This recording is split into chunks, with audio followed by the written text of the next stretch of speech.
A service of KIBMradio.com, the Internet's home for an all old-time radio.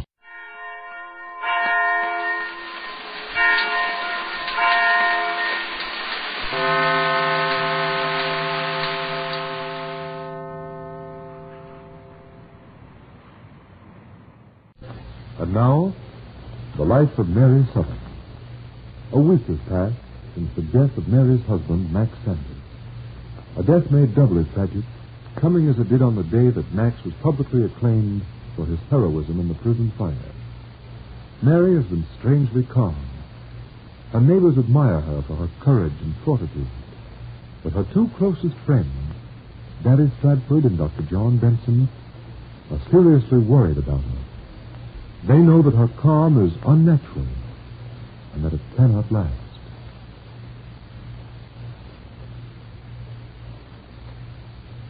Now, it is early evening. John Benson, tired and worn from the strain of these last few weeks, is visiting Daddy at the Stratford Hotel. Golly, what brought you out on such a stormy night, John? Not that I ain't glad to see you. I had to talk to you, Daddy. It's about Mary. What? Nothing's happened to her, John. Oh, no. That is, nothing new, but I'm worried about her. Oh, gosh, you had me scared for a minute. I thought maybe she was sick or something. No, she's not sick. That is, not physically. You don't mean she's mentally sick, do you, John? No, not exactly, but... Well, I'd better explain the whole thing to you. Daddy, I want your advice. Well, John, I'll help all I can. What's it all about? Mary, she's taking Max's death too well. She's too calm. It's not natural. You mean that's what's worrying you? Yes. Mary seems so far away from us all. She's built a wall around herself. And Daddy, that calm of hers can't last forever. What worries me is what will happen to her when it breaks. Yep. She hasn't cried since Max's death. It's always bad when you can't cry. She keeps repeating that Max isn't dead, that he's with her all the time. I don't like that, Daddy. Well, that's kind of natural, John, when you come to think of it. I remember when my wife died, it took me about 6 months to believe it. I'd expect to see her walk in the room or hear her voice calling me. It's awful hard to believe that someone you loved as much as I loved Martha is gone and ain't never coming back. Yes, I know that, Daddy. And I expected Mary to react this way, for the first few days anyway. The human mind rejects anything it finds unbearable. It sets up a defense mechanism, which is an escape from reality. Sort of like an anesthetic, ain't it, John? Yes, it's nature's anesthetic. But after the first shock is over, the mind should readjust itself. That's why I don't understand about Mary. It's been a whole week. She should have come out of it before this. Yeah, I'm beginning to see what you mean, John. I might as well admit I've been worried about Mary, too. It's like she was living in a dream world, ain't it? She is living in a dream world. It's an emotional escape, Daddy, but it mustn't go on. We've got to do something to bring her back to reality. To make her understand that Max is gone forever. That she must go on living. What can we do? You got any ideas, John? I don't know what to do. I've done everything I can, but she scarcely seems to be aware of me. I've talked to her. I've said everything I can think of to say.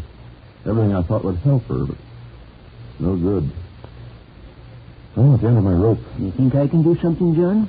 I don't know, Daddy. I thought maybe if you talked to her, you might get her to break down. If only she'd cry, I'd know she was all right. Yeah, well, I'll go over to see her a little later. And I'll do all I can. Why not go over now, Daddy? I'll drop you there on my way back. I'm due at the clinic in half an hour anyway. And I feel better. Max, are you here? Max, can't you speak to me? I know you're here with me. I feel it. Strange looking around our room, yours and mine, Max.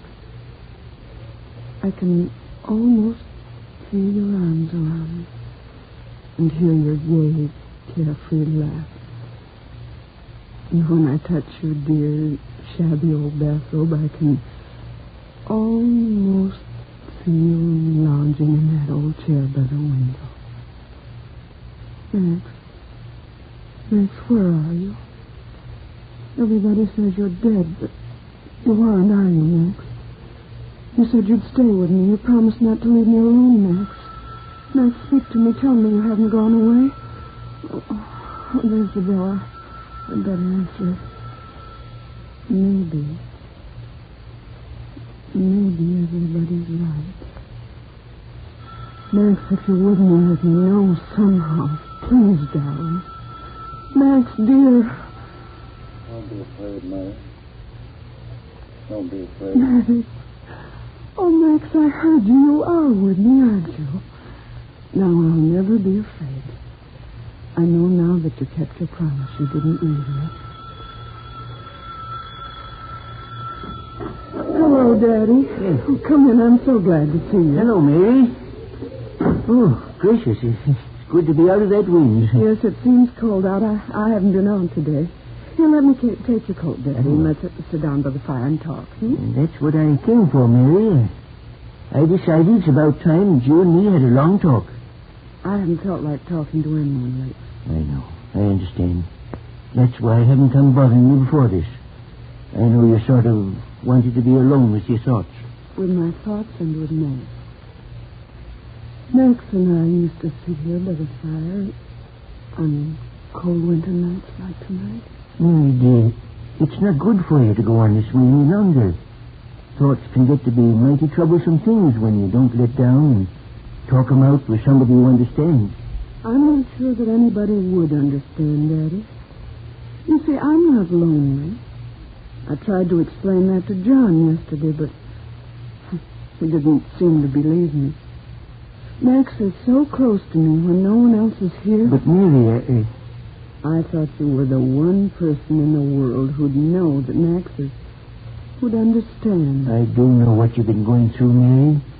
And I know, too, it ain't going to make you feel any better for me to tell you that every mortal on this earth has to face it sometime or other.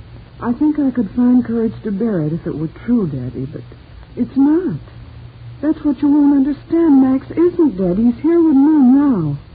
And, Daddy, just a minute ago, Max told me, so he spoke to me. Mary, dear, you've got to get out and see folks and get your mind off Max. It ain't right for you to brood about him so long. Max himself would be the last person to want you to do that. Oh, I know that, Daddy. You can't live in the past. You've got to go on and live in the present and plan for the future, Mary. I know. Max wants me to go on. He told me so. He said he'd help me to find the right road, and I know he will. He won't fail me. Mary, child, now, won't you come over to the hotel for a few weeks? I'd like to have you with me for a while. I'd love to, Daddy, if I could go anywhere, but I have to stay here. You see, I don't want to leave our home, mine and Max's. He feels nearer to me here than he would anywhere else. But Mary, can't I make you understand? Max isn't here with you. Max is gone forever. You've got to realize that, my dear. I'll never believe that, Daddy. You're so wrong. I wish I could make you understand, but... Oh, come on, let's not talk about me anymore, Daddy. Oh, Phyllis and Danny. Oh, they're fine, Mary. Phyllis is getting stronger every day. No, I'm so glad. John Benson thinks she'll be walking before long, and I hope he's right. I'm sure he's right, Daddy. Phyllis has had such a hard time since her baby was born, but I'm sure she's going to be happy now. You know, Max told us at the hospital that she and Danny were going to have a long, happy life together. Yeah, Phyllis told me. Mary, What is it, Daddy? There's one thing I ought to tell you about John Benson. About John? Yeah. He's so worried about you that he's making himself sick. Now, he doesn't think you ought to be here alone any more than I do. If you could just stay with me, even for a few days. Oh, Daddy. Or maybe with Phyllis and Danny, if you'd rather. They'd love to have you, Mary. No, I can't. I'm sorry, Daddy, that John's worried about me. I tried to tell him that I was all right and that Max was with me all the time, but he didn't understand either.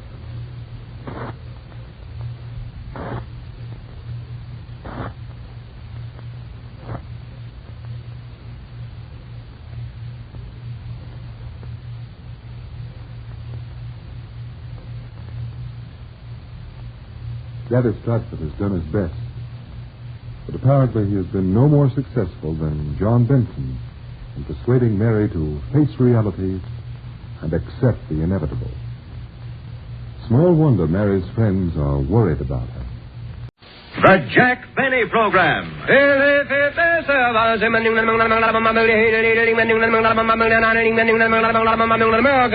For your own real deep-down smoking enjoyment, remember... LSMFT. Lucky Strike means fine tobacco. And fine tobacco is what counts in a cigarette. Year after year, at auction after auction, independent tobacco experts, auctioneers, buyers, and warehousemen can see the makers of Lucky Strike consistently select and buy that fine, that light, that naturally mild tobacco. Fine, light, naturally mild tobacco. Yes, Lucky Strike means fine tobacco. And in a cigarette, it's the tobacco that counts. So for your own real deep-down smoking enjoyment, smoke that smoke of fine tobacco, Lucky Strike. So round, so firm, so fully packed, so free and easy on the draw.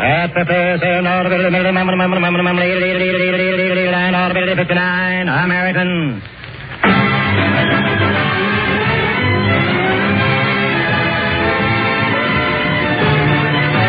The Lucky Strike program starring Jack Benny with Barry Livingston, Phil Harris, Rochester, Dennis Day, and yours truly, Don Wilson.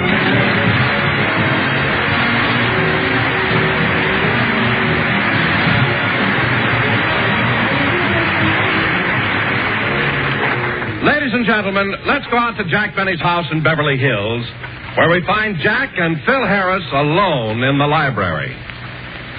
Well, Jackson, you asked me to come out to your house and see you alone. What's all the mystery? Wait a minute, Phil. I want to lock the door.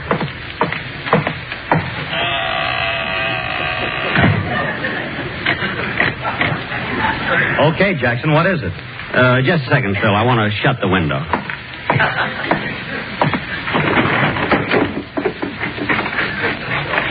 All right. You locked the door, closed the window, and drew the blinds. Now, what do you want?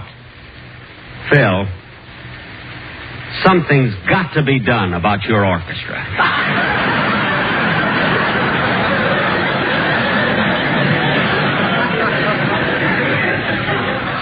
I don't know what, kid, but something. Are you kidding? No, Phil. Look, I'll admit, when we're doing radio shows, I joke about your music. But now we're in my home, just the two of us. Believe me, I'm serious. Something has got to be done, or else. Now, wait a minute, Jackson. Don't go getting tough with me. If you got any beef, talk to Petrillo. I've already talked to Petrillo, and he's on my side. Believe me. On your side? How do you like that? You miss your dues 1 week, and the mother hen starts kicking you out of the nest. Look, Phil, after 10 years, I don't mind your band. I'm used to it. But listen to these letters I've been getting. Listen to this one. Dear Mr. Benny, I am a poultry farmer. I read in a magazine that music helps the hens lay more eggs. So I put a radio in the hen house. 2 weeks ago, I tuned in your program. The hens heard Phil Harris's orchestra. Now they are laying more eggs than ever, but the yolks are green. There you are, Phil. What do you think of that? Green yolks? The guy's got something there. You can use them in martinis. Please, Maestro. Look, here's another one. Now, get this other letter. Dear Mr. Benny, I am a professor of English and literature at Harvard. And for years and years, I have consistently listened to your Sunday presentations. I have found your construction and continuity compact and concise. Your dialogue singularly free of cliches and ponderosities. But Mr. Harris's musical ensemble stinks.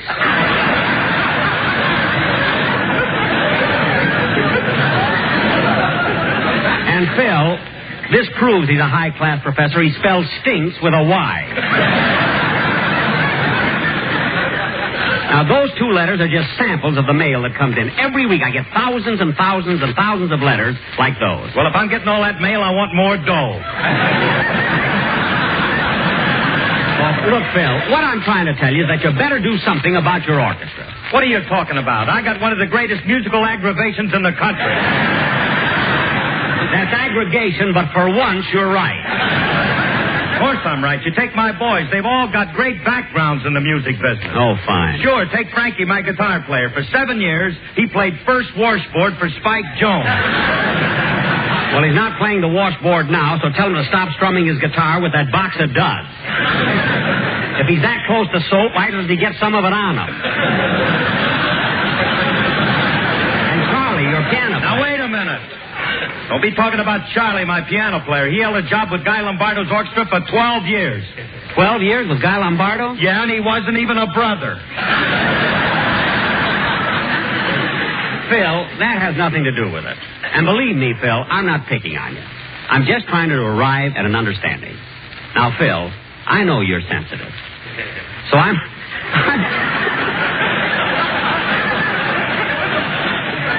talking to you not as an employer, but as your friend. Now, let's try to... Phil, stop chewing on that ham hock and listen to me. Please. I'm sorry, Jackson. I just happen to have one in my pocket. All right, but Phil, I hope we understand each other now. Okay, Jackson. Look, I got to run along. Do you mind if I go? No, go ahead. Phil, I said you can go. What are you waiting for? Well, open the door, Richard. Oh, yes. So long, Jackson. Hello, Phil. Oh, hiya, Livy.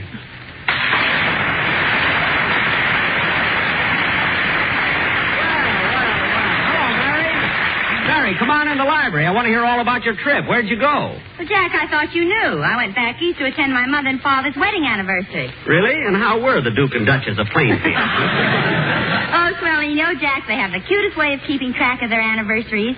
Each year on their wedding day, Papa snips off a lock of Mama's hair and puts it away. Well, that's awfully sweet. How long have they been married? I don't know, but for the last 3 years they've been calling Mama Baldy.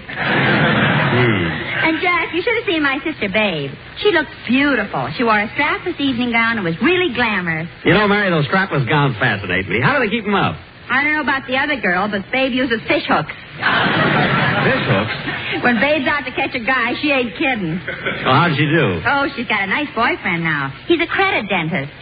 Oh, you mean one of those dentists who let their patients put them on the installment plan? Yeah, one of his slogans is, don't sit around and gum your hash just because you're short of cash. One of his slogans? You mean he has others? Yeah. His best one is, don't keep your lips closed in sorrow. Smile today and pay tomorrow. Well, he certainly sounds like the right guy for Babe. Yes, and he's very successful, too. He's the one who invented that new lower plate. It bites underwater. Oh, yes, it's got those new ballpoint teeth. By the way, Mary, would you like to have dinner with me? Oh, I can't, Jack. Dennis is coming by to pick me up in a few minutes. He's taking me to a movie. Oh. How come you're going out with Dennis tonight? Well, he called me up in Plainfield for the date. Dennis phoned you in Plainfield?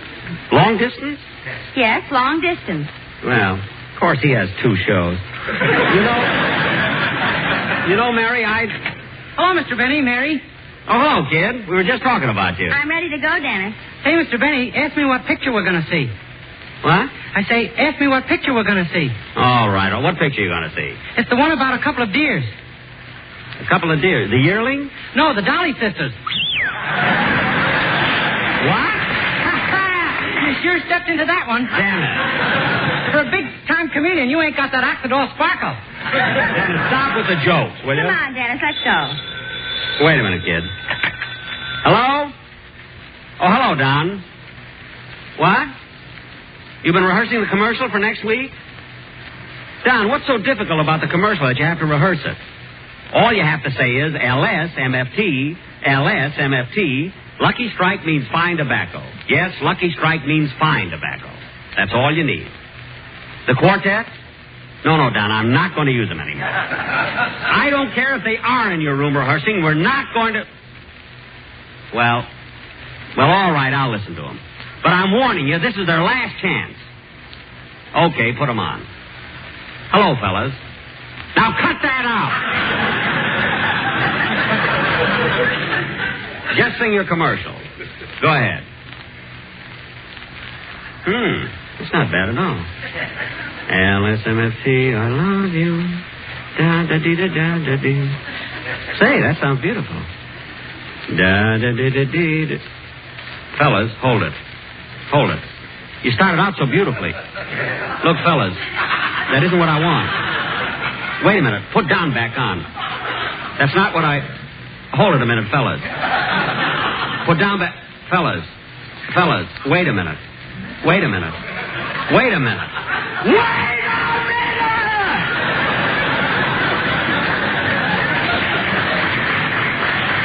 That won't do, fellas, and tell Don I'll talk to him when I see him. Goodbye.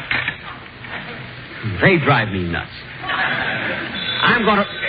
Oh, there's the phone again. I wonder who it is this time. Hello? Yes, this is Jack Benny.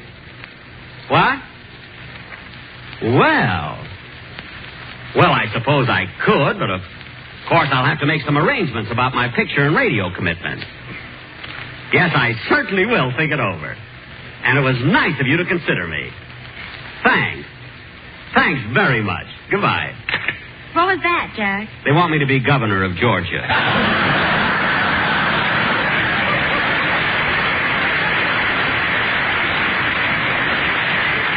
Well, go ahead, kid. You can run along now. All right. So long, Jack. So long. Goodbye, Governor. Goodbye, you all. Enjoy yourself. Da-da-dee-dum-dee-da-dum-dum, sweet Georgia Brown. Dee-da-da. Oh, Rochester! Yes, boss? What do we got for dinner? One used ham hock. One used ham hock? And turnip greens. He had a hole in his other pocket. Well, wipe the lint off of it. I'm hungry.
Was a good dinner, Rochester. Now I think I'll go in the library and get a book.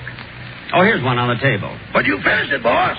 I did? Yeah, you colored all the pictures in that one. Oh, yes. Maybe I'll just read one for a change. I'll be in the library, Rochester. Gee, I don't know what to read. Here's a good book. The Great Balsamo by Maurice Zolotow. Here's another one, Life in the Swiss Alps by Sam Oleolehihu.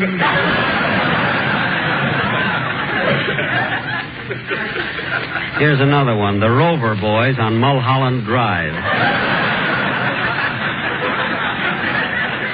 Say, they're growing up. Here's one, I Stand Condemned by Maximilian Q. Langley.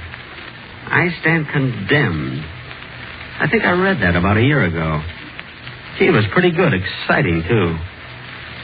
I might as well read it again before I take it back to the library. Chapter 1. I Stand Condemned. I'm what you call an average citizen. I come from a little town in the Midwest. Yes, I'm married. I have a lovely wife. And we have 3 fine boys and a dog. George, Frank, Harry, and Fido. Harry is the dog.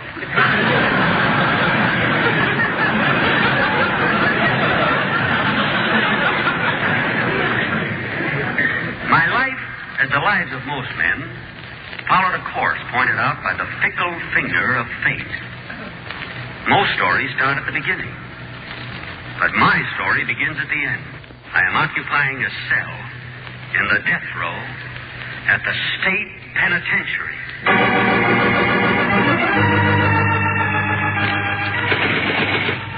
I'm innocent. I'm innocent, I tell you. Let me out of here. Oh, Warden. Warden. Yes? Warden, you got to let me out of here. I'm innocent, do you hear? Innocent. And in a few minutes, they're going to execute me. What time do I go to the chair? 5:30. Good. And I won't have to listen to Fred Allen. No, what am I saying? Warden, I tell you, it wasn't my fault. I don't want to go to the electric chair. Now, calm down. Our barber's a little rushed today, so I'll shave your head myself. But, Warden... Sit still. I'll start with the scissors. Take it easy around the sideburns, please. Yes, sir. Manicure? No, thank you. Wait a minute, let me out of here. I don't want to go to the electric chair. I won't leave this room. I can't walk that last mile. Oh, you won't have to. We'll bring the electric chair in here. What? We have a long cord, you know. But, Warden, can't you hang me? I'm afraid of the chair. How will they know when I'm dead? We have one of those new electric chairs. You pop up when you're done.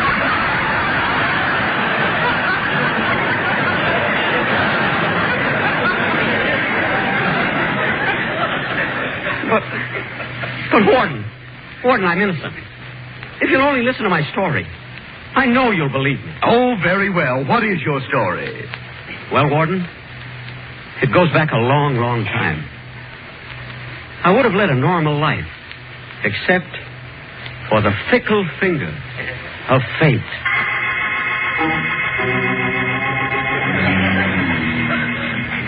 The warden listened to my story. I told him how I met the man who was responsible for my undoing. I had just left my office and was going home to my 3 wonderful children, Manny, Mo, and Jack. We had Manny and Jack and felt that we should have one Mo.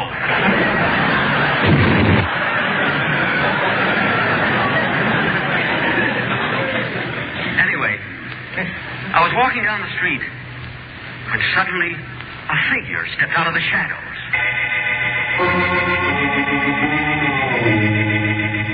He was a tall man with a sort of a square face. He reminded me somewhat of Boris Karloff. But his voice was so pleasant when he tapped me on the shoulder and said, "Pardon me, please, but may I trouble you for a match?"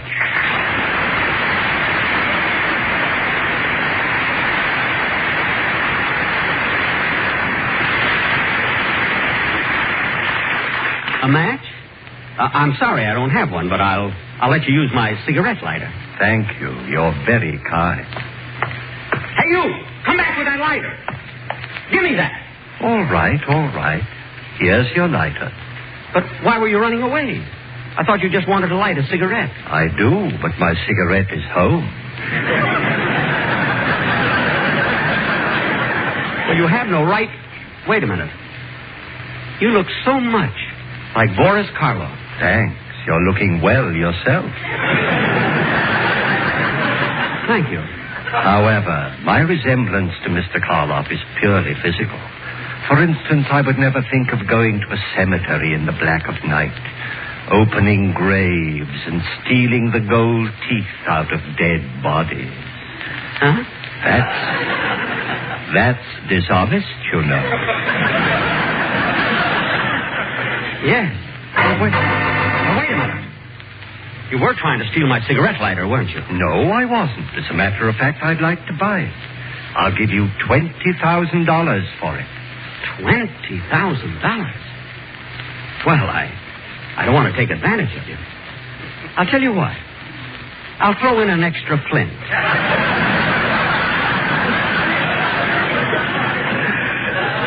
Just as I said, you're very kind. Here is the money.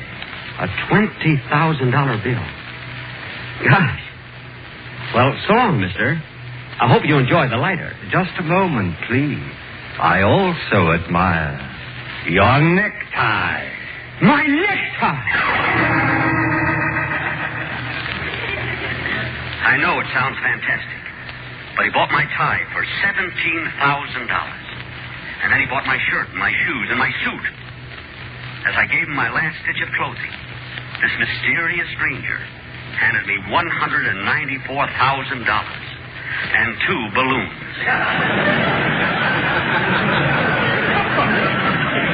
Having no clothes, I blew up the balloons and danced my way home. The next day, I met the same mysterious man for a second time. Again, he gave me fabulous prices for my clothes. And again, I danced my way home. On the third day, the same thing happened. I was not only getting richer, but I was dancing better.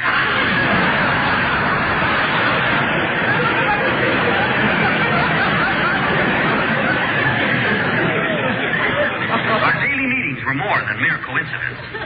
A bond developed between us. 2 weeks later, I was sitting in the kitchen having breakfast with my wife and my 3 lovely children, Minsk, Pinsk, and Busher. The mysterious stranger had not yet come downstairs. Yes, he was living with us.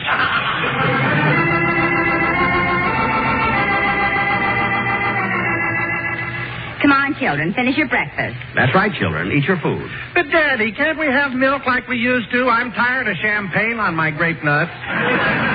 No, you can't have milk. It costs practically nothing. Where's Junior? Oh, he's out in the backyard feeding $20 bills to the cows. Feeding our money to the cows? That's ridiculous. No, it isn't, Pa. We haven't any more bags to keep it in. Anyway, he's been out there long enough. I'll call him. Junior! Junior, get ready for school. Oh, Daddy, I don't want to go to that new school. I bought it, and you'll go to it. Now get ready. You know, darling, things just haven't been the same since that stranger came to live with us. He frightens me. There's something eerie about him. I've been feeling the same. Quiet. Here he comes now. Yes. As we were talking, he opened the door and walked into the room.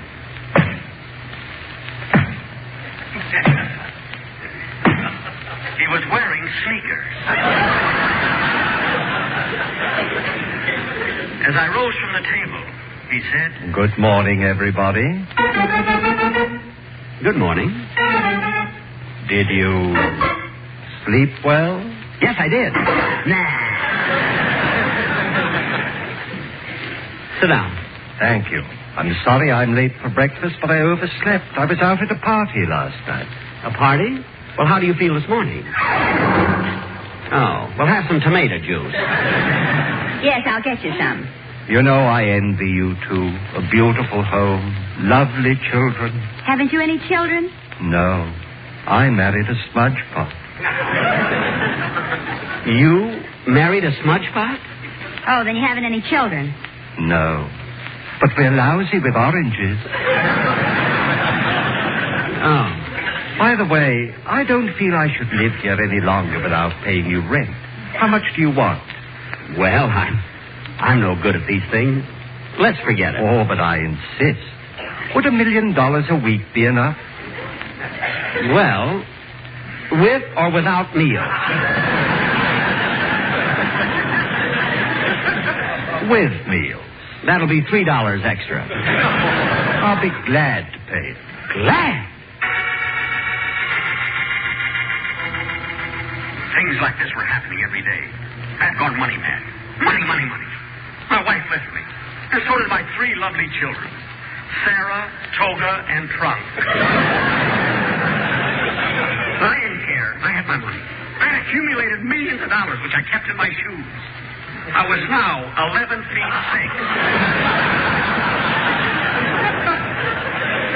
I begged the OPA to raise the ceiling.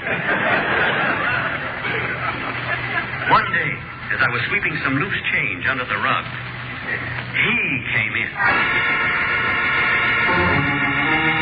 Hello, my friend. Look, I have a present for you. A brand new $10,000 bill. A $10,000 bill? Let me have it. Give it to me quick. I gotta have it. All right, but be careful how you handle it. The ink is still wet.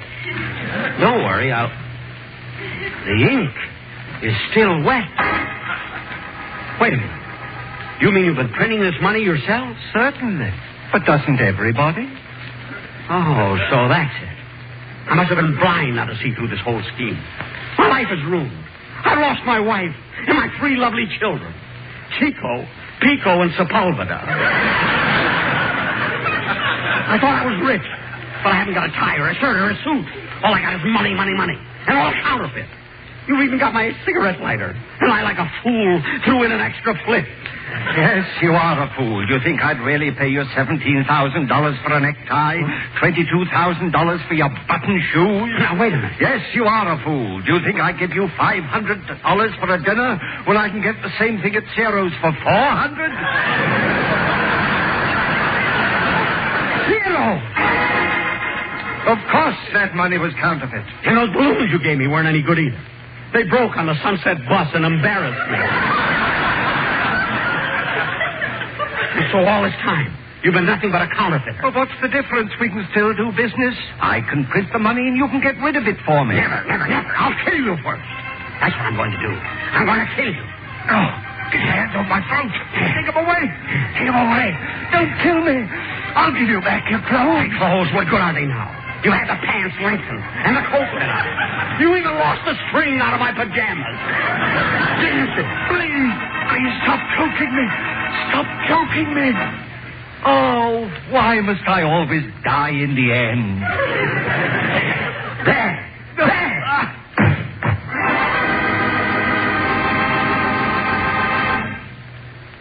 Yes, I killed him. And as I finished telling my story, the warden looked at me and said, "It's 5:30. Shall we go?" And so, as I walked through the little green door, I thought of my 3 lovely children, Finger, Fickle, and Clyde. I stand condemned. Now, Jack will be back in just a minute. But first, here's my good friend, Mr. Ellie Speedway.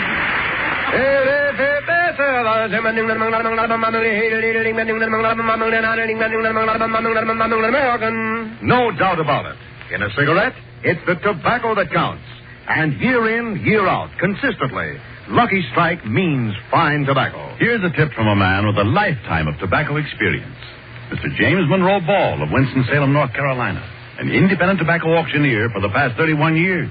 Mr. Ball said, "I speak as an eyewitness when I say that season after season, I've seen the makers of Lucky Strike buy fine, ripe, mellow leaf.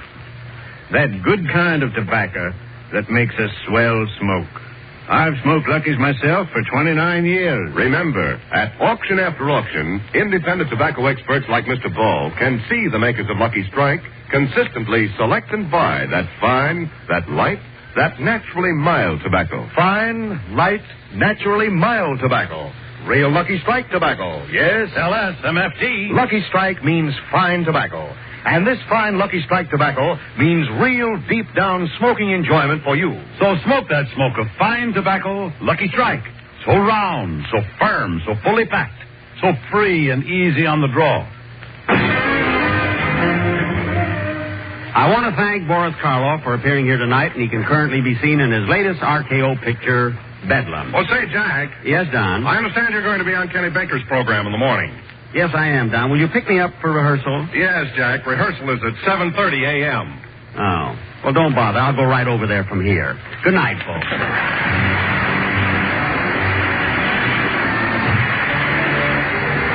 This is NBC, the National Broadcasting Company. Good health to all from Rexall.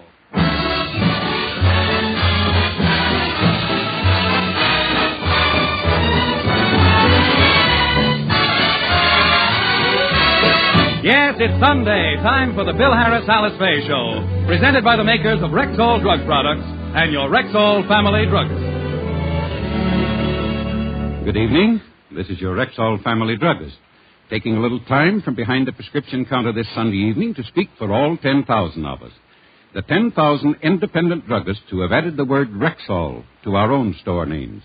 You can always tell us by the orange and blue Rexall sign on our windows. The sign means that we carry the 2,000 or more drug products made by the Rexall Drug Company. They range all the way from aspirin to penicillin, and they're as fine and pure and dependable as science can make them. We independent druggists recommend them to our customers because we know you can depend on any drug product that bears the name Rexall. Good health to all from Rexall.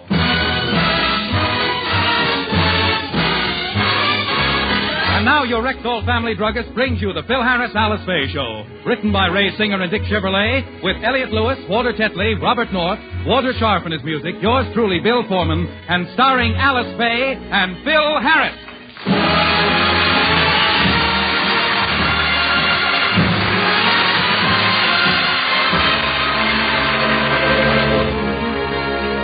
This morning, Phil's sponsor, Mr. Scott of the Rexall Company, called him down to his office to discuss certain elements of the program.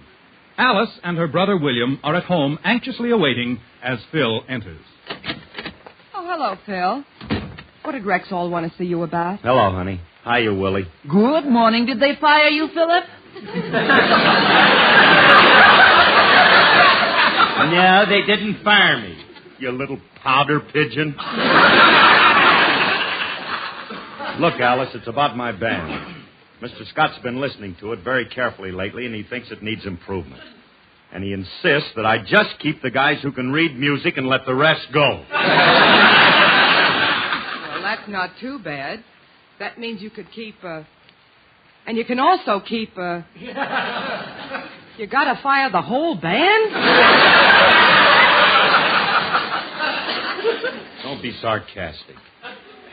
He just wants me to fire 5 of the guys. But the worst part of it is that one of the 5 is Remley. Oh, no, Phil. No, not Frankie. You can't fire your best friend. Well, I don't want to fire him, but Mr. Scott insists. He says Remley is the worst guitarist in the world. Phil, that's not true. Is it? Of course not. Frankie ain't the worst guitarist in the world. He only sounds that way when he plays. Oh, gee, honey, I'm going to hate to tell Remley this. Yeah, I know how you feel, Phil. I'd rather cut off my right arm than fire Frankie. Well, don't suggest it to him. Philip, I think Francis brought this on himself. He's been with you for 20 years, and his playing hasn't improved one bit. What are you talking about? Why, when Frankie first joined my band, he didn't know a guitar from a hole in the wall, and look at him today. What about him? What about him? He's the only guy I know who can play a guitar and make it sound like a hole in the wall. Oh, gee whiz, Alice, we got a band rehearsal in a half an hour, and I have to break the news to the guys then. It's the toughest thing I ever had to do. Oh, Phil, it's not as difficult as you're making it. All you have to do is tell 5 musicians they're through. That's all. A guy can get killed that way. I don't even know how to tell them. Well, if you want me to, Philip, I can write a dismissal notice which you can read to them. That's the first sensible thing I've heard you say other than money. You got something there that might soften the blow. Okay, write it, Willie, and use some big words now to confuse the issue. And as soon as you write it, then we'll go down to rehearsal. All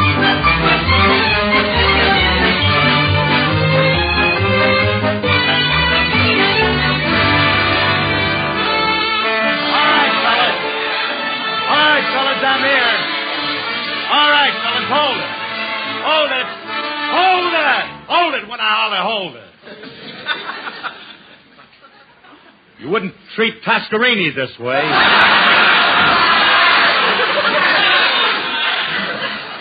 Guarantee that cat wouldn't stand for it. That cat is quiet.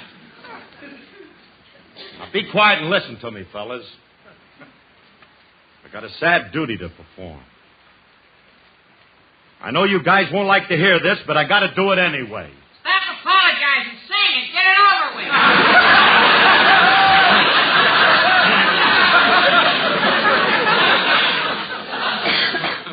ain't going to sing. This is something worse. Now, it concerns 5 of you guys. I want the following fellas to come down here when I call out your names. Artie, Al, Baker, Eccles, and Remley. Remley ain't here yet. Oh. Well, now look. The rest of you listen while I read this to you.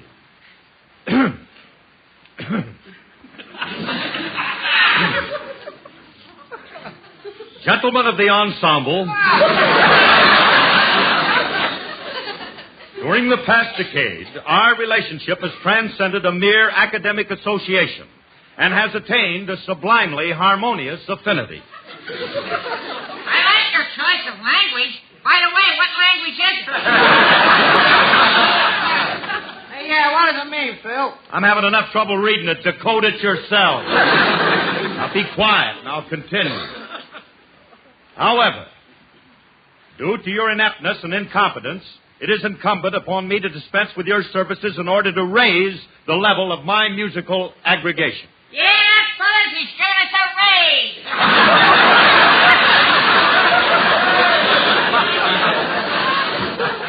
I throw in one easy word and you jump on it. Now look, fellas, Sure is swell of you to give us more money, Phil. He's our boy, ain't he, fellas? I'm not going to give you... I never said I would.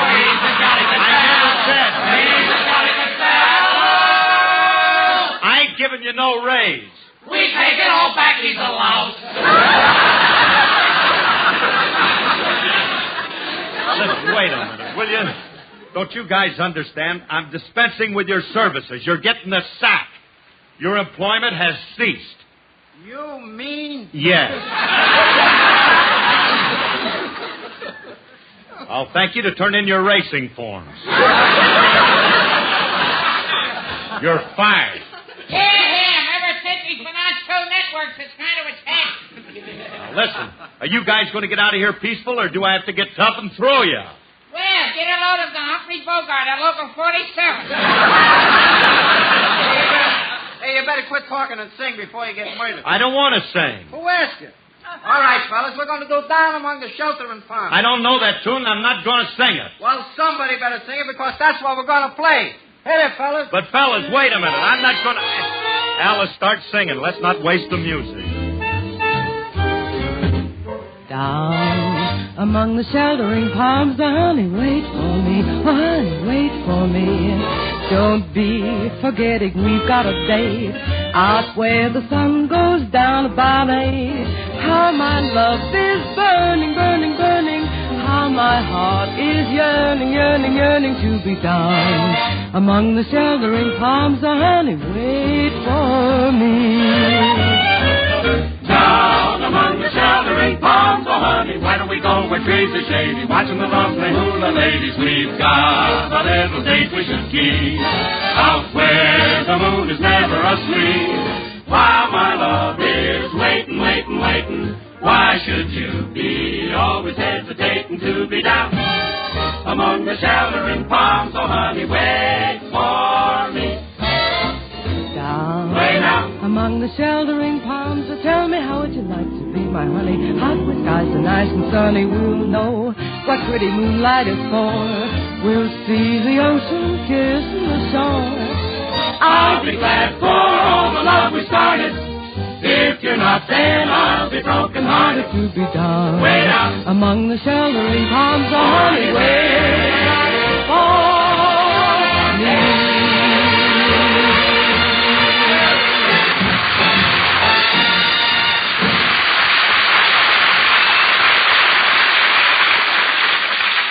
All right, now look, fellas. Okay, guys, that's all for today. See you next week. Now, wait a minute. Come back here. Fellas, listen to me, will you please? I'm the boss. Won't you let me fire you, please? Now, come back here. Save your breath, Phil. They're gone. I hope you have better luck with Frankie. Him I don't worry about. It's going to be tough to tell him, but I know he'll understand. When I tell Remley he's through, he's going to accept it. Hiya, Curly. Hello, Frankie. Hey, look, kid, I I got bad news. Well, what's up? Well, Frankie, the sponsor thinks the band is running the show. 4 guys have already been given their notice, and, well, one more person has to go because the sponsor thinks he's the worst musician in the whole outfit. This doesn't come as a shock to you, does it, Frankie? No, I knew sooner or later they'd catch up with you. Wait a minute.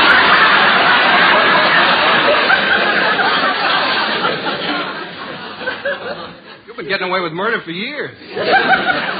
When does he want me to take over the band? Frankie, Bill isn't the one that's being fired. It's somebody else on the show. Somebody who's standing right here. That's right. And I'm going to give you a little hint. It's somebody whose initials are F.R. F.R.? Whose initials are F.R.? Oh, no, Curly. Not your wife, Phallus Ray. Frankie, I ain't being fired, and Phallus ain't being fired. It's you. Mr. Scott says that you gotta go. Why? Well, he doesn't like the way you play the guitar. Well, who cares if he likes it? He's just paying me to play it. If he wants to like it, I gotta give more money.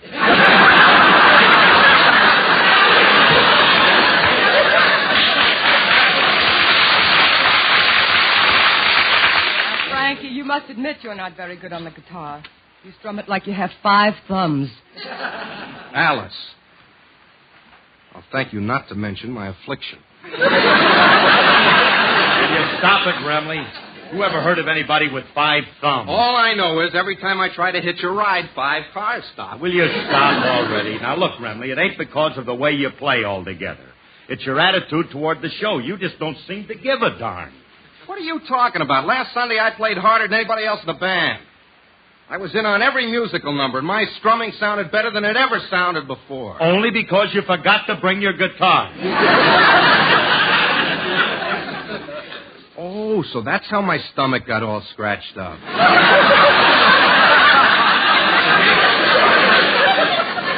Hey, Curly, you're my pal. You got to think of some way to save my job. That I'd love to do, but how? Hey, Phil, I have an idea.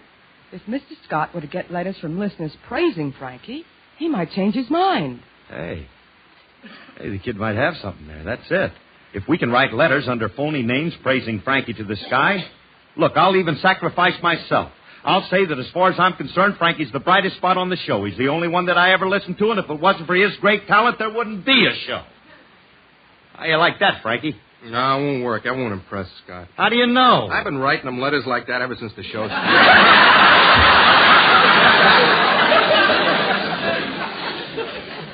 I got a few left over. I wrote to Mr. Fitch, too.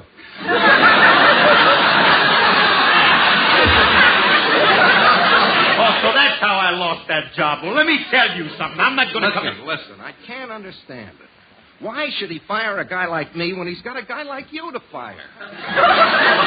Look, Frankie, let's face it. Have you got my talent? I got more. Have you got my personality? I got more. Have you got my singing voice? Why, is it missing? No, it ain't missing, and if you want proof, get a load of this. No proof, no proof. One time there was a mountaineer who felt so mighty brave, he took his trusty gun and went to a dark, dark cave. The reason for his venture was a story that he'd heard about a bad, ferocious creature called the Jabberwocky bird. When he got into that dreary cave, our hunter saw a sight. The Jabberwock had 7 heads, and each one was a fright. He turned around and headed home, running all the way. And to all the folks who waited there, the mountaineer did say, "'Twas really gam the slithy toves did gyre and gimble in the wabe. Oh, Mimsy were the boar gropes and the mommy rats out grabe. Oh, frabjous day, kalookalay, and from his bandersnatch. My aim was spoiled by 7 heads, but that bird I will catch." Then back into the cave that mountaineer did go.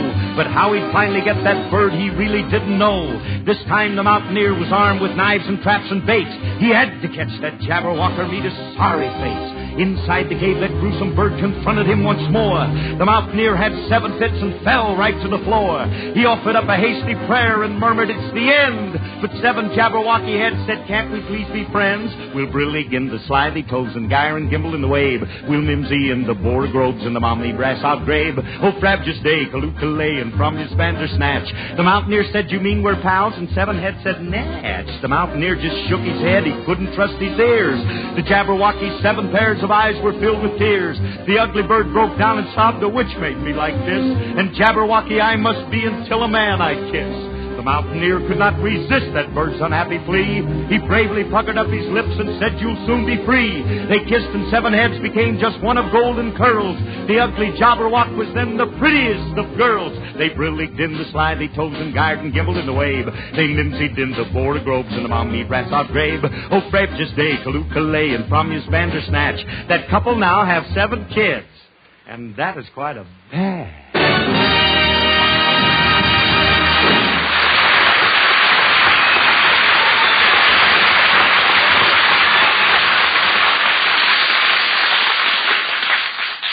I've been thinking, instead of phony letters, why don't we find some listeners who like Frankie and bring them up to Mr. Scott's office? Yeah. Even if we only find one person who likes Remley, then Mr. Scott is going to have to listen to the public. Well, let's get started. It'll be a cinch to find a person who thinks I'm great on the show. Well, all right. Let's go from door to door until we find somebody who likes you. I guarantee you won't have to ring more than one doorbell. See you later, Alice.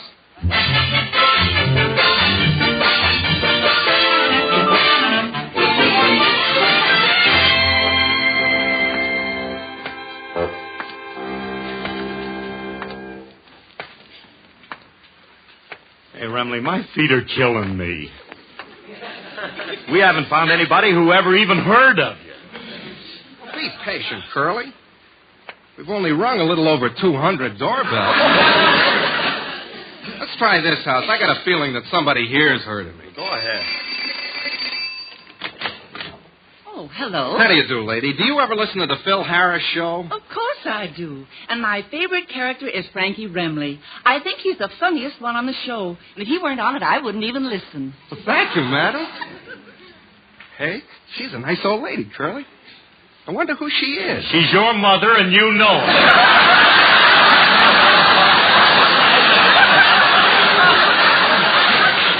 Now, come on, will you? We're going to try another street, and this time I'm going to ask the question. Okay. Thanks for trying, Mom. Now, remember, Remley, I'm going to do the talking. Okay. How do you do, sir? Do you ever listen to Phil Harris? Who? Phil Harris. Excuse me. Amos, what is a Phil Harris? 3 million people in Los Angeles, and I got to ring that doorbell. Come on, Remley. I don't think we're going to find the answer here. Remley, this is the last house I'm going to try, and if we don't find somebody here, you're just out of luck. That's all right. Pardon me, son. Do you listen to the Phil Harris program? Are you kidding me? Julius! We were better off with Andy. Let's go, Curly. We ain't going to get any place here. here. Now, just wait a minute. This is our last chance. Look, Julius, we want you to do us a favor, kid. You see, Mr. Remley's in trouble. See, the sponsor fired him. He doesn't think he has any talent. A very shrewd observation. That sponsor's a smart man. No wonder he built up a business at 10,000 independent drugstores. Hey, did he fire you too, Mr. Harris? Of course not. He thinks I have a lot of talent. How could anybody that stupid have so many stores? Hey, Curly, something's got to be done about this kid. I wonder if we can rent him out as a target for a nearsighted knife thrower. Yeah. Are they using them guys anymore? No. We better not. We need them. Look, kid, we got to have somebody go to the sponsor and tell him how much they like me on the air. Would you do it? I'd be glad to tell him how much I like you, except for one thing. What? I hate you. Well, could you learn to like me for, say, $10? $10? Mr. Remley, in a fiction longing for you is slowly starting to warm up within my little bosom. Well, would $15 heat it up a little faster? Make it 20 and I'll bring it to a quick boil. All right, you little pirate. Here's the 20. All right, now look, Julius. Frankie and me are going over to the Rexall office to see Mr. Scott right now. So in about a half an hour, you come up and tell him that you're a great fan of the Rexall show and that you love Mr. Remley. And then while you're at it, throw in a few kind words for me, kid. Now look, we'll see you in Mr. Scott's office in a half an hour. So long. Okay. I'm glad to be able to do something for those guys. I owe them a lot. Look at all they've done for me. Last week they tried to set fire to me. 1 week they tried to drown me. Another time they stuffed me in an oven. A lot of guys, you get mad being treated like that. But am I the kind of kid who holds a grudge? You're darn right I am.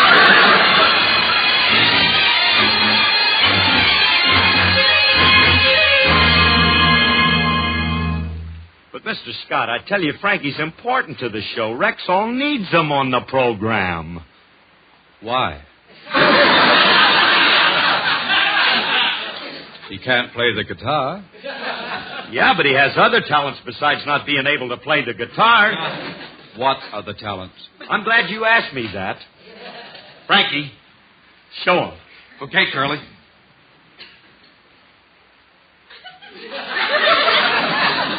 There, ain't that terrific, Mr. Scott? What's terrific about that? Can you touch your nose with your tongue? Now watch me, Scotty. I'll reverse it. Hey, look at that, Mr. Scott. Hey, you got to admit that's an unusual talent. Yes. Well, with talent like that, I can get a job any place. But I like you, Scotty. So I'm going to give you one more chance. Make up your mind. Do you want me or not? Mr. Remley, for the last time, I don't want you on the show. I wouldn't have you if you paid me, and you can start looking for another job because you're fired. Undecided, huh?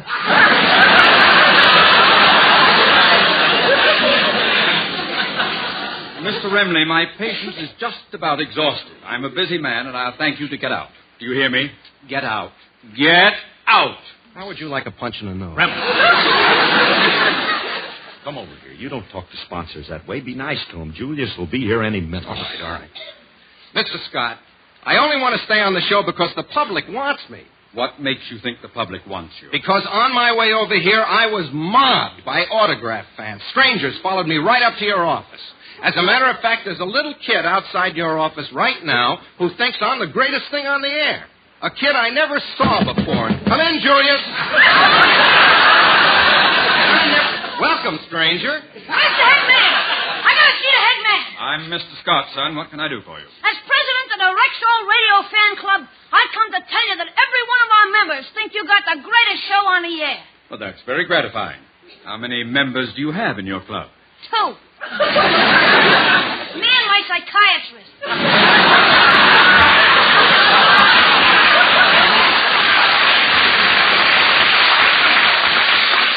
Hey, kid, cut it out. Start praising me. And, Mr. Scott, I think you got the greatest cast on the air. That Frankie Remley is out of this world. And as for Phil Harris, I wish he were there, too.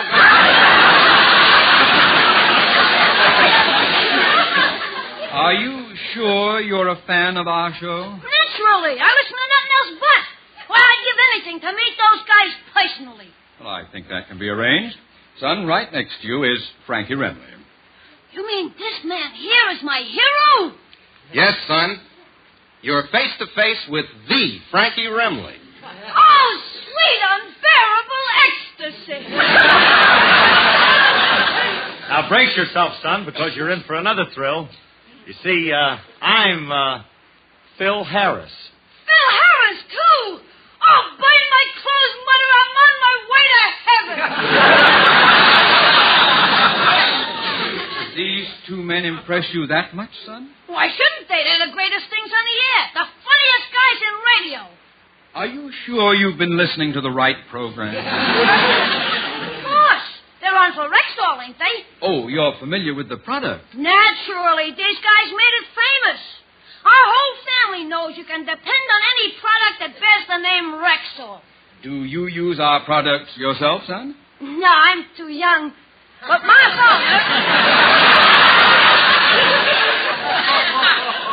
father's been smoking Rexalls for now over 20 years.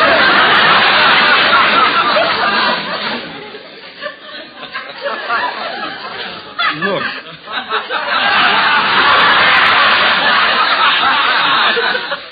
Look, Schnook. Rexall makes drugs. 2,000 of the finest, purest drugs available. And you can recognize where they're sold by the orange and blue sign in the window. Yeah, as I was saying, my mother won't drive anything else but a Rexall. Young man, I don't know who you are or what you're up to, but I have no time for your shenanigans, so get out. I ain't leaving till I tell you what these guys paid me to tell you. They paid you? So that's it. Remley, you're definitely fired. Now leave my office. But Mr. Scott... As for you, Harris, you'd better leave with him or I'll fire you, too. I dare you. Julius, come on, let's get out. Oh, you little monster. Now Frankie will never get his job back. Poor little unemployed me. I paid you to save my job, and you deliberately double-crossed me. Oh, Julius, how can you be such a rat? It's easy once you get the knack of it. So long, suckers!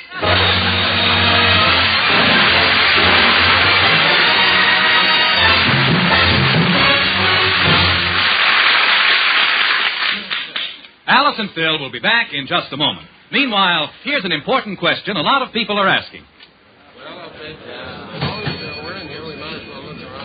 Honestly, Jane, with all the different brands of drug products there are, how can a person ever decide which to buy? Why don't we ask this druggist here? Pardon me, but I'd like to know if you recommend any particular brand of drug product. Well, yes, ma'am, I do. Rexall. Is there any particular reason? Well, ma'am, there are dozens of reasons, but here's just one example. Do you know, for instance, that every raw material used in a Rexall drug product has a case history? A case history? Yes, ma'am. A complete record that tells what it is, where it's from, who made it, and, most important of all, the results of all the different chemical analyses made by Rexall scientists. Now, that's just an example, of course, but we Rexall druggists know that the 2,000 or more drug products made by the Rexall Drug Company get the same scientific care and testing every step of the way until they reach our stores. And because we know this, we've put the orange and blue Rexall sign on our windows. The sign means that ours are the only stores where you can get these Rexall products. And in every one of these stores, there's an independent family druggist who will tell you you can depend on any drug product that bears the name Rexall. Good health to all from Rexall.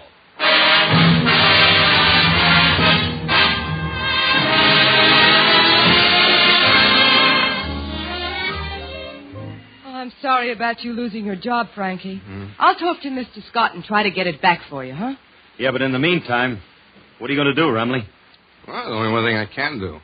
Get my old job back as a stopper in the shipyards. A stopper in the shipyard? What's that? When they break a bottle of champagne over the ship, I stand down below and sop it up. This is Bill Foreman wishing good health to all from Rexall.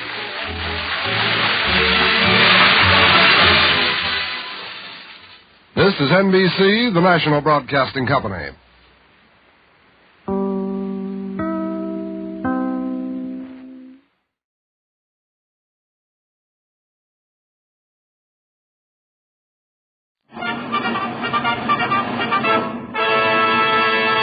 From Hollywood, California, the Lux Radio Theater presents Jack Benny and Mary Livingston in 7 Keys to Baldpate.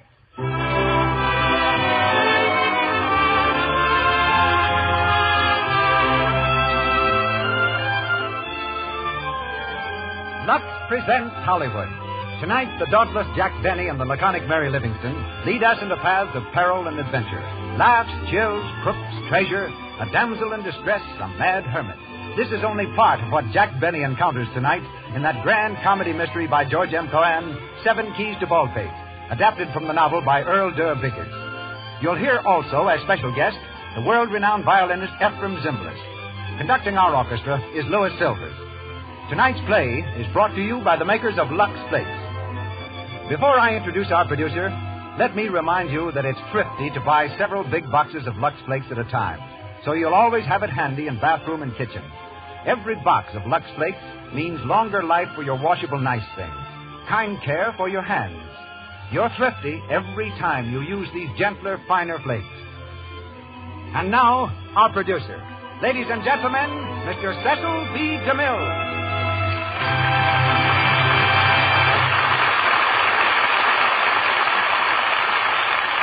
Greetings from Hollywood, ladies and gentlemen.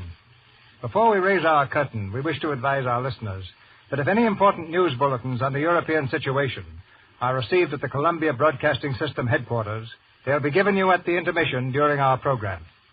Now to our play and personalities. When George M. Cohan adapted 7 Keys to Baldpate for the stage, he had no intention of starring in it. But just before the opening, he and the leading man met with an accident.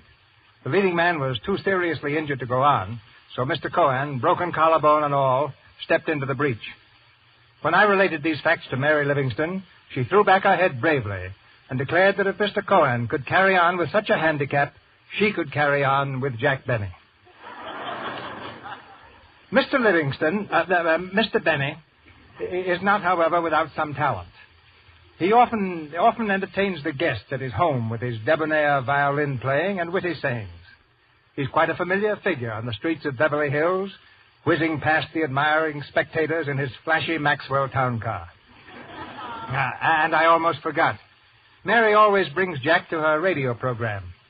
And when she goes back on the air next Sunday, she'll once again try and have a place for him. For tonight, we've made a special treatment of 7 Keys to Baldpate, which finds Mr. Benny tackling one of the most difficult roles in his career, the role of Jack Benny. And Miss Livingston comes to you in her own interpretation of Mary Livingston. There's another character in our adaptation called Cecil B. DeMille. 1,400 actors in Hollywood have refused my generous bribes to play the part.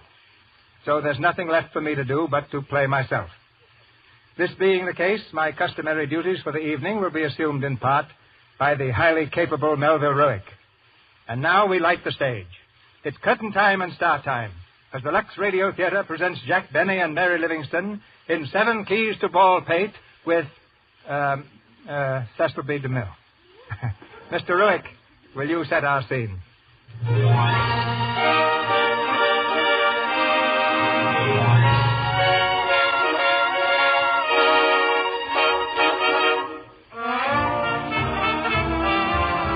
On the lot of Paramount Studios in Hollywood, a building stands apart from the rest.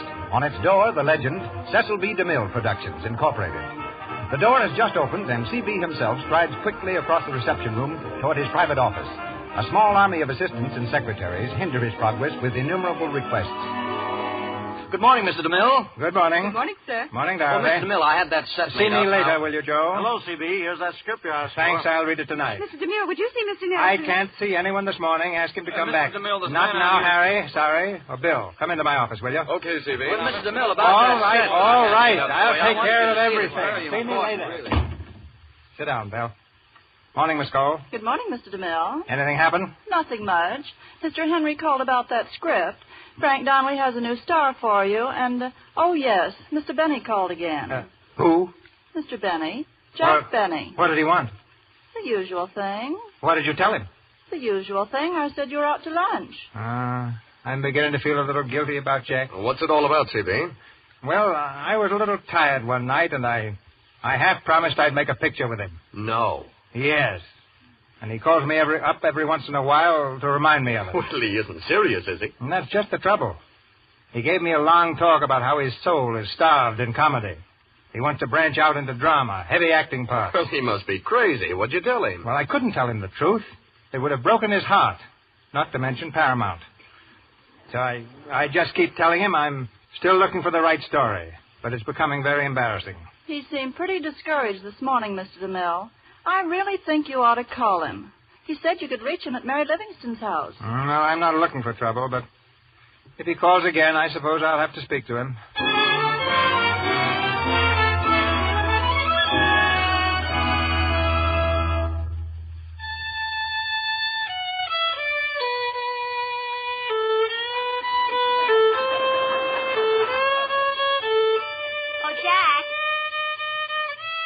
Jack. Jack. Hey, Yasha. Yes, Mary. Jack, why don't you give that cigar box a rest? You've been scratching on it for the last 2 hours. In the first place, it's not a cigar box. In the second place, I wasn't scratching. That was music, whether you like it or not. Thanks for the choice. Oh, well. If that's the way you feel, I'll put it away. Oh, Jack, I didn't mean it like that. Gee, you certainly are getting cranky lately. Come over here to say hello, and every time I open my mouth, it gets sore. What's the matter with you anyway? Oh, I don't know. I guess I'm in one of those moods again. I'm sorry, Mary. Gosh, why doesn't DeMille call? Oh, so that's it. I knew there was a reason for that long jaw you're wearing. I'm not wearing a long jaw. You are, too. Well, I saw it in Esquire.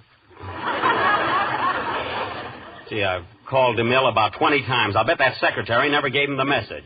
Jack, I hate to be a wet rag, but did you ever think that maybe Mr. DeMille doesn't want to speak to you? Oh, don't be silly. What makes you say that? Well, he certainly goes out to lunch at funny hours. Well, that doesn't prove anything. He told me himself he wanted to make a picture with me, and he wasn't lying. Yeah, I'll bet he looked you right square in the chest when he said it. Oh, no, he didn't. Listen, Mary, Mr. DeMille knows how I feel about comedies.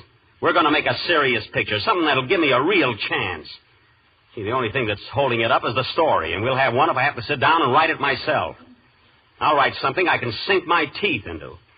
With my ideas, all I need is paper and pencil. And teeth.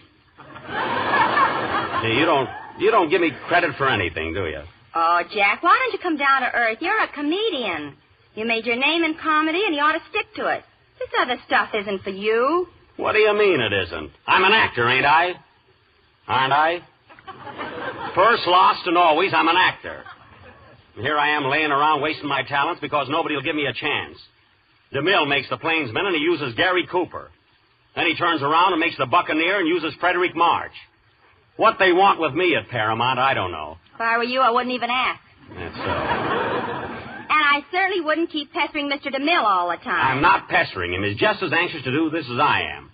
I'll give him a ring right now. Hello? Give me Hollywood 06746, please. It's probably out, but I'll take a chance. Hello? Mr. DeMille's office? Well, this is Jack Benny speaking. Is Mr. DeMille back from lunch yet? Oh, he is? Well, can I speak to him? Thank you. There you are, Mary. Yeah, I told you he was just as anxious. Hello? Well, how are you, Mr. DeMille? This is Jack Benny. Oh, I'm pretty good. Say, listen, I just called... Mary? Oh, she's fine. She's fine. Say, Mr. DeMille, I've been thinking about that story. What's that? Why, no. No, I haven't got a cold. Well, maybe just a little cold. Look, Mr. DeMille, I've been thinking about that story. Huh? Oh, hot lemonade, huh? Yes, I'll do that. Say, Mr. DeMille, I've been thinking about... Quinine? Well, I don't think it's that bad. Oh, is that so? Uh-huh. No sneezing. Uh-huh. Ask him what's good for falling hair. Quiet. Well, thanks, Mr. DeMille, but look, what I called you up about was... Oh, it did, eh? Fixed you right up, huh? Well, thanks very much, Mr. DeMille. Yeah, goodbye. No, wait, what I wanted... Hello? Can you imagine that? We were cut off.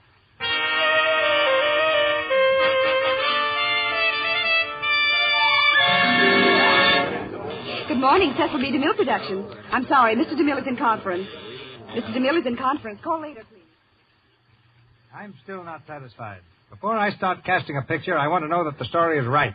And this story certainly isn't. Well, it's a perfect part for Gary Cooper, Mr. DeMille. The character's all right, yes, but he doesn't do anything.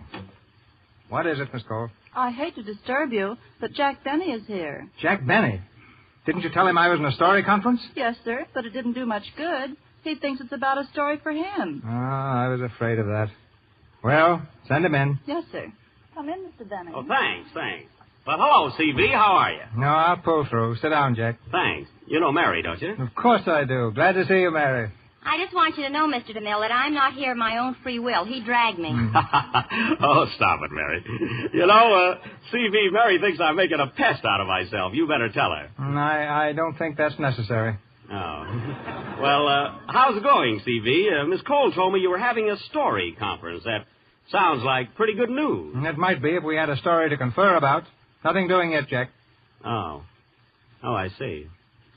Well, that's too bad. You know, Jack, I've been thinking. Here you and I have been stalling around, wasting all your time, and we're not getting any place. Maybe you ought to try some other producer. What? You mean walk out on you? I'm not built that way, Mr. DeMille. I'm not a quitter. I'm the kind of an actor who sticks. What? I said sticks.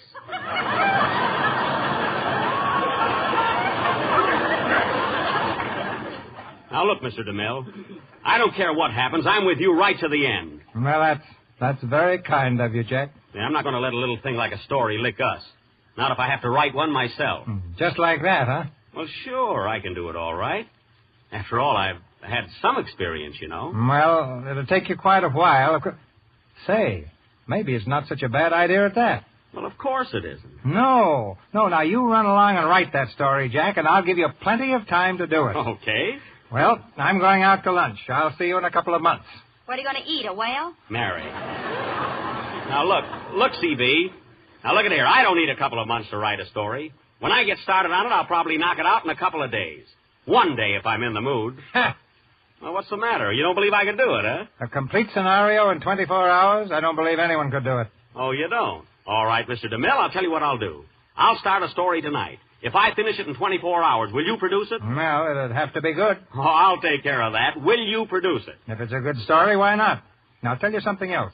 If you can write a complete and original story in 24 hours, I'll let you play the lead in it.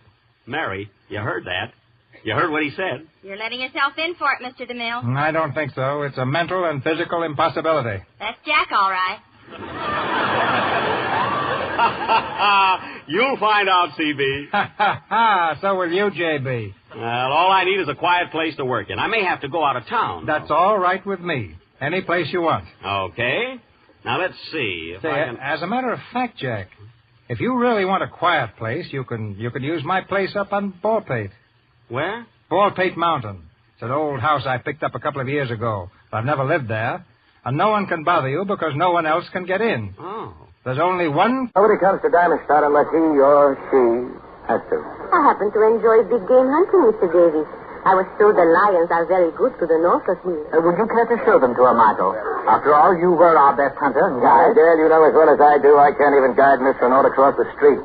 You'll probably have to cut your way through the snowdrifts, but once you get there, you'll love it.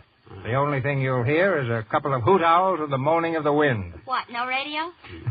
No one ever goes near there. It's an ideal place to work. All right, the bet's on. I'll go pack now, and I'll leave for Baldpate in an hour. Good. But remember, Jack, a complete and original scenario in 24 hours. Listen, Mr. DeMille, if I don't bring you back a complete and original story in 24 hours, my name ain't Jack Benny. Confidentially, Mr. DeMille, it ain't. Oh, come on.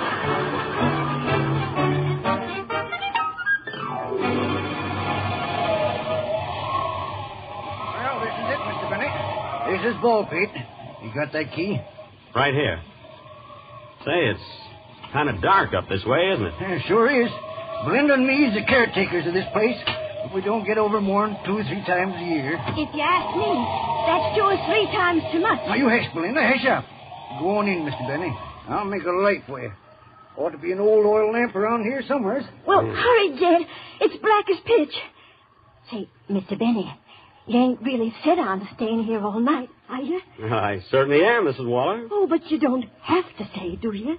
Well, in a way, why not? Why not? Jed, he asked why not.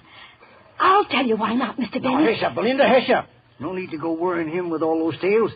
Why, it's 20 years or more since old man Crummett passed away. I never did believe in ghosts anyway. Say, who was this old Crummett? He owned this place. May heaven help him. But he's dead now. Dead and gone in his grave these 20 years. In his grave? When he ain't out of it. Now, hush, Belinda, hush up. Oh, it's all right, Mr. Waller. I'm not very much afraid of ghosts. Oh, of course you ain't. Of course you ain't. I never would have believed a word of it myself. Except for what happened to the last feller that stayed here. Would you like to hear about it? Well, not particularly. Well, 'twas a night just like this. Black as a crow's feather. with the wind a-howling and a-moaning through the trees. Just like now. Yes, I guess that's why no one ever heard his screams. You see... Here, stop it. I don't want to hear any more about it. I got a story to write here, and by heaven, I'll write it or my name ain't... Now get out of here, both of you. Go on, scat. Then you set on staying, huh? Yes, I'm set on staying, huh?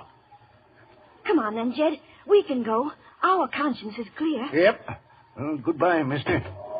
Goodbye. Well, goodbye.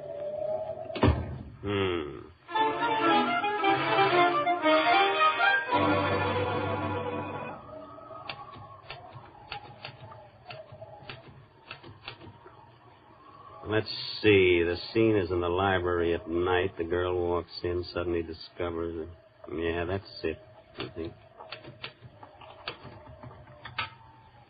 Who's there? Who's out there? Who's outside that door?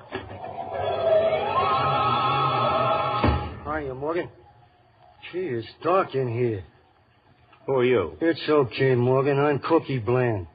That's fine, but I'm not Morgan. How'd you get in here anyway? Why, come through the door. Yeah, I noticed that, but I happen to have the only key to that door. Oh, is that so? Well, what do you think this thing is, a crochet needle? Oh, so you've got one, too. What are you doing here? Ah, can of chatter. You know I was supposed to meet you here. You come for the dough, didn't you? The dough? Well, sure. Hey, you cracked the safe yet? Why, no. Say, what is it? Now, listen here, Morgan. My name isn't Morgan. I'm Jack Benny. What? You heard me, Jack Benny. Oh, I'm dealing with a screwball, huh? Oh, listen, go away, will you? I've got a story to write. I'm right in the middle of a plot. Yeah? Well, if you ain't Morgan, you're going to be in the middle of another kind of a plot. And it don't have no happy ending. What are you talking about? Stick 'em up, pal. Stick 'em up? Stick 'em up or I'll blow you through the wall. Hey, listen. What's that? Somebody else is trying to get in. They told me there was only one key to this place. Shut up. Look here, screwball. I'm going to hide in the next room, see? And you get him out of here. And don't mention nothing about me being here, see? Because if you do, it's curtains. You understand? Curtains. Curtains. Right.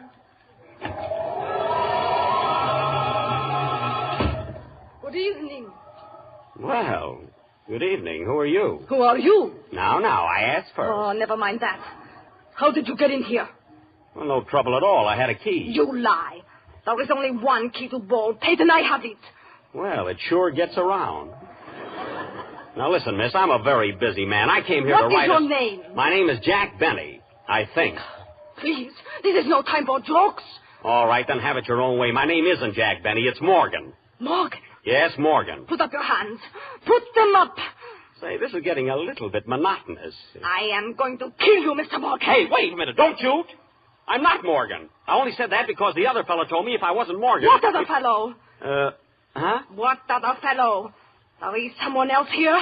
Oh, no. It's a fellow I met last week. He's in the curtain business.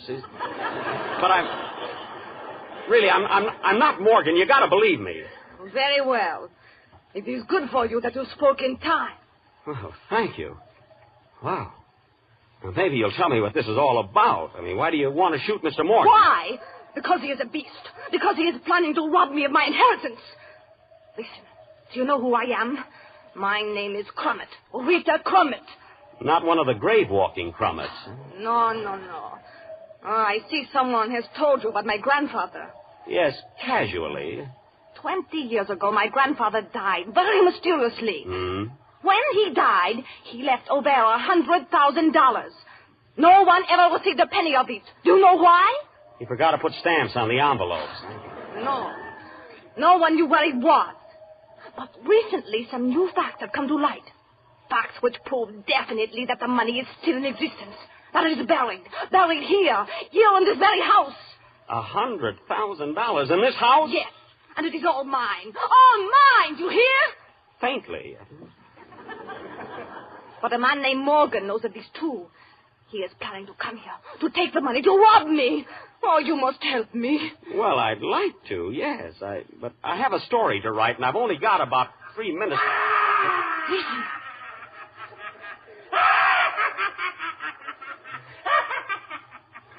Who is that? I don't know, and don't introduce me. someone coming down the stairs. He is carrying a lantern. Who's down there? Who's down there? Shall we answer him? Miss Crummett, did your grandfather carry a lantern? Never. Was he a tall, thin man, all bent over with a long gray beard? No. Then there's a stranger in the house. Who's there, I say? It's us. What are you doing here? Who's that woman? I don't like women. Now, just a minute, my friend. If you'll come out from behind that beard, I'd like to ask a couple of questions myself. I mean, how did you get in here? I came through the back door. There is no back door. I made one.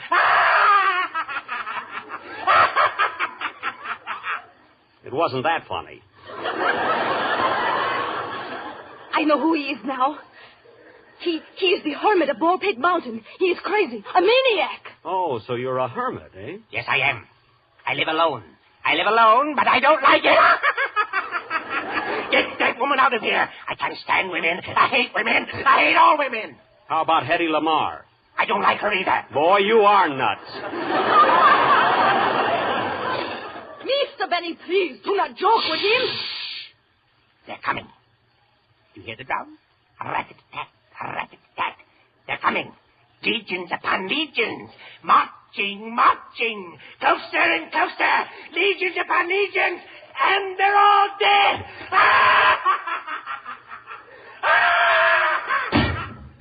That man, I have heard of him. He is very dangerous. There's no telling what he will do. If he comes back, we must humor him. Yeah, if I come back, humor me. Oh, no, do not go, please. You must not leave me alone now. Look, I came here to write a story. Listen. There is someone at the door again. Someone is trying to get in. It's about time somebody tried to get out. I must not be seen here. I will be up in the attic. Do not breathe a word. Hello, Jack. Mary, you? Who'd you expect, Corrigan? Why not? How'd you open that door? With a key. Why? That's ridiculous. Don't you know there's only 4 keys in existence? Well, mine makes 5. I didn't want to disturb you, so when I came through the village, I borrowed it from the grocer. A fine place that DeMille sent me to. Wait till I see him again. What'd you come up here for, anyway? Well, don't look so annoyed. I got worried about you. I thought of you up here all alone, and, well, I thought you might like some company. Company? Got more company now than a sweepstake winner. Mary, this is no place for you. You gotta leave right now. What do you mean, leave? I just got here. I know, but you gotta go. Now, don't ask questions, please. Are you trying to get rid of me? Oh, yes, I'm trying to get rid of you. Why? Mary, will you please do what I say? Not until I know what's behind all this. What's going on here anyway? There's nothing going on here. Nothing.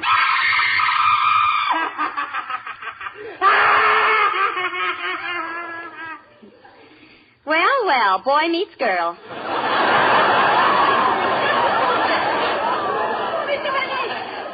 Where are you? Here. What's the matter now? That man is trying to kill me. He's mad. Oh, you've got to help me. Stay near me. I can't stand it. Here, now, stop. It's all right. I'll take care of you. Just calm yourself. Now, everything's going to be all right. Oh, thank you. Oh, Jack. What? Who's the foreigner? Her name is Rita Crummett, and she's in a lot of trouble. I'm trying to help her out. Miss Crummett, this is Mary Livingston. Oh, how do you do? I am very pleased to meet you. I'll bet you are. So this is the story you were going to write, eh? Well, I started to tell you. I thought there was some reason why you wanted to get rid of me. Now, listen, Mary. Oh, don't try to make excuses. Oh. It's too bad I happened to come up here, isn't it? But I'm glad I did. Glad I found out about you before it's too late. Mary, are you crazy? I never saw this woman before in my life. Then what is she doing here? I'll tell you what she's doing. She came here after $100,000. Oh, bank knife. Now, look, Mary, this money was... Oh, you can't pull the wool over my eyes. It's all off between us, Jack. This is the end. Take Miss Crumpet and go. It's not Crumpet, it's Crummett. Well, she certainly looks it. Mary, look, this is silly. It's her money and she came here to get it. Now, there's a man named Morgan who's trying to take it away from her, and there's a fellow named Cokie Bland who's hiding in the other room, and he's trying to get it. All right, wise guy, stick him up. Hey, now, wait a minute, Bland. Wait a second. I didn't mean to tell her, really. I didn't. It just slipped up. Stick him up. Come on, all of you. Now, look what you've done, Mary. I hope you're satisfied. I warned you not to squeal, didn't I? Oh. I warned you, pal. But you double-crossed me, see? And now I'm going to lump your dumplings. You're going to what? Lump your dumplings. You're going to lump my dumplings? Jack, what does he mean? I'm not sure, but if it's what I think it is, you better shake the mothballs out of your old black dress.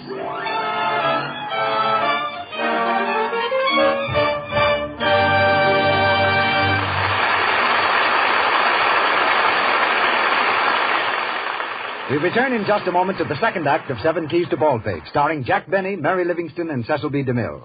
Now for a brief intermission, during which we overhear your friends, the Browning family. In their living room, Mr. Browning is discovered checking over the month's bills. Dot sits by the window sewing. Betty has the radio tuned in to Flatfoot Flutie, while Dad is vainly trying to add a column of figures. 26 and 43 is... Quiet. Is it enough that I have to pay the bills? Or do I have to add them up in a madhouse, too? What bills, Dad? What bills? These bills. What on earth does this family do with stockings? We hang them up at Christmas and wait for Santa Claus. Well, you're looking at Santa Claus right now. But I can't be Santa Claus on stockings much longer. In fact, I don't think I'll buy another pair until you tell me why you can't make them last. Why, Dad, stockings just wear out. They pop runs and... Oh, Betty, if you'd only wash your stockings the way I told you. Yeah, Dot, I know. Every night in Lux. Don't forget the Lux. It does make a difference, Beth. My stockings last lots longer than yours. On account of this elasticity you're always talking about, I suppose. Stockings should stretch and then spring back. Oh, I wish this budget would. Honestly, Betty, it's dopey to wash stockings the way you do. Come on, be a good egg. Use Lux and help Dad out with the bill. Is somebody in this family actually going to do something to help me? Mother, come quick. It's a miracle. That's what it is, a miracle. Yes, the girl who wears the stockings and the man who pays the bills are both thankful for Lux Flakes. They cut down on costly runs and protect the beauty and fit of your stockings, too. Wash your stockings after every wearing in gentle Lux Flakes. To save money, buy the big box. We continue with Seven Keys to Baldpate, starring Jack Benny, Mary Livingston, and Cecil B. DeMille.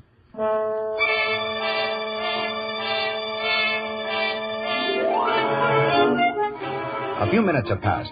In the old house on Baldpate Mountain, the situation remains unchanged, and Jack is still unshot. Rita Crummett, Mary, and Jack are seated in a row against the wall. Bland covers them with an automatic. And I don't want nobody to make any false moves, see? If anybody bats an eyelash, you know what. You'll lump his dumplings. Right. Keep quiet, Mary. Well, that's what he said he'd do, didn't he? He was going to lump your dumplings. Well, you don't have to remind him of it. Don't worry, Screwball. I changed my mind about that. I'm going to wait here for Morgan. Well, I can wait if you can. Morgan is a beast. Nobody asked you, sister. He's trying to steal my money, but he won't. He won't, I tell you. I'll get that money tonight if it's the last thing I do. You lay one finger on it, and I will be. Hey, what is all this about money? What's everyone doing up here anyway? Oh, she came up here for some money, and this guy came up ahead of her. I came up to write a story. You came to keep me company. Not one of us had sense enough to bring sandwiches. Shut up. Well, why don't you all go home and leave me alone? Shut up, I tell you. I won't shut up. You can't intimidate me. Anyway, not until Morgan gets here. Well, maybe I won't wait for Morgan, see? Maybe I'll break the rules for once and let you have it right now. Here, stop! Put that gun down. Put it down. Everybody stand where you are. I've got you covered. Look, it's the hermit. Drop that gun. Drop me, I say! Oh, nuts. There, smarty pants. Hey, Jack. Who's the guy with the long beard? That's the hermit, Mary. Hiya, Hermie. Wonder what he looks like. I'm not going to get a lawnmower just for that. Who's this woman? Why is she here? Now, Hermie, control yourself. You certainly showed up at the right time. Where'd you get that gun? That's none of your business. I heard what you said. Up here after old Crummett's money, huh? Well, you won't get it. None of you will get it. Listen, look, I don't even want the money. All I want is to be left alone, that's all. And this guy here was going to shoot me. Oh, he was, eh? Well, he won't. There. You see, Mr. Bland? But I'm going to shoot you myself. What? There, you see, Mr. Bland? Quiet. Listen, Hermie, look. Be reasonable. What did I ever do to you? You brought these women here. Oh, he did, eh? I did not. He did, too. Listen here, Hermie. I heard the whole thing. This Dan came here for the dough. And this here guy promised he'd get it. There were a couple of crooks. And if I was you, I'd give it to him right now. Hermie, don't listen to him. He's crazy. He is, eh? Sure he is. He's stark raving mad. So am I. Shake, brother. Shake. Gosh. Stop shaking, Jack. You're not in it. Go on, Hermie. Let the rat have it. Right now? Sure, right now. Why not? Hey, you keep out of this. If he wants to wait a little, that's his business. Go on, Hermie. Give it to him. No. We must wait. That's right. We got to wait for Morgan. No, not for Morgan. We wait until midnight. I'll sit here and watch you squirm. Then when we hear the old village clock striking the hour, 7, 8, 9, 10, 11. Stop! Hermie, you can't do that. You can't shoot a man down in cold blood. Why, you don't know me. You don't even know who I am. You can't do it, Hermie. I tell you, you can't do it. Pick up your hands. Come on. Up with them. Now I know somebody's selling keys outside. Put that gun down, Santa Claus. I'm taking charge here. Now, don't move. Anybody. Brother, I don't know who you are, but you certainly are a lifesaver. Yeah? Hello, Bland. Hi, Morgan. Morgan? What are you laughing at? Hello, Morgan. Mary. What's going on here, Bland?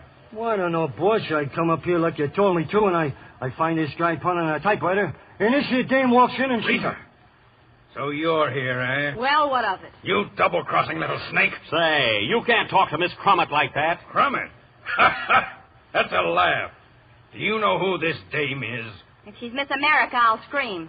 Quiet. Her name is Nolan. Rita Nolan. She's the slickest little crook in the business. What do you mean, crook? That money belongs to anyone who finds it. Nobody will find it, because it's mine. Every penny of it mine. Keep your mouth shut. Put up your hands, everybody. Me too? Yeah, you too. Keep them there, you hear? Yes, sir. Come here, Bland. I want to speak to you. Okay, boss. Rest of you sit tight. I got my eyes on all of you. Phew. Gee, Mary, I guess we're in a tough spot. I wish I had a gun. What for? You wouldn't shoot anybody. No, but I could commit suicide. Mary. Hey, Mary. Don't make a move, but listen to me. We got to get that gun away from Morgan. I got a plan. What is it? When Morgan comes over here and starts to talk, you look behind him, see? And then you yell, "Look out behind you." Then when he turns around, I'll grab his gun. How do you like that for an idea? I think it's corny. What do you mean, corny? Shh. Here he comes. All right, Bland. Let's get after that dough. It's in the house somewhere. We've got to find it tonight. Here, you take the upstairs, and I'll search down here. All right, Mary. Remember the plan? Oh, yes. Say, Mr. Morgan, will you come here a minute? Huh? What do you want? Personally, I don't think this is going to work, but look out behind you. What? Hey, give me that gun. Why, you... Stand right where you are, Mr. Morgan. Now put up your hands, everybody. You didn't think it would work, eh, Mary? Say, I guess I'm not a scenario writer for nothing. Everybody line up against that wall, see? I mastered this situation, see? I got you all in the palm of me hand. If anybody moves, I'll dump his lumplings. The telephone. Who had that phone connected? I'll answer it. Oh, no, you don't. Get away from that phone. That call from... No, it isn't. Stand back, all of you. I'll take care of this, see? Be careful what you say, Jack. You can't tell who it might be. Don't worry. I guess I can handle it. I guess.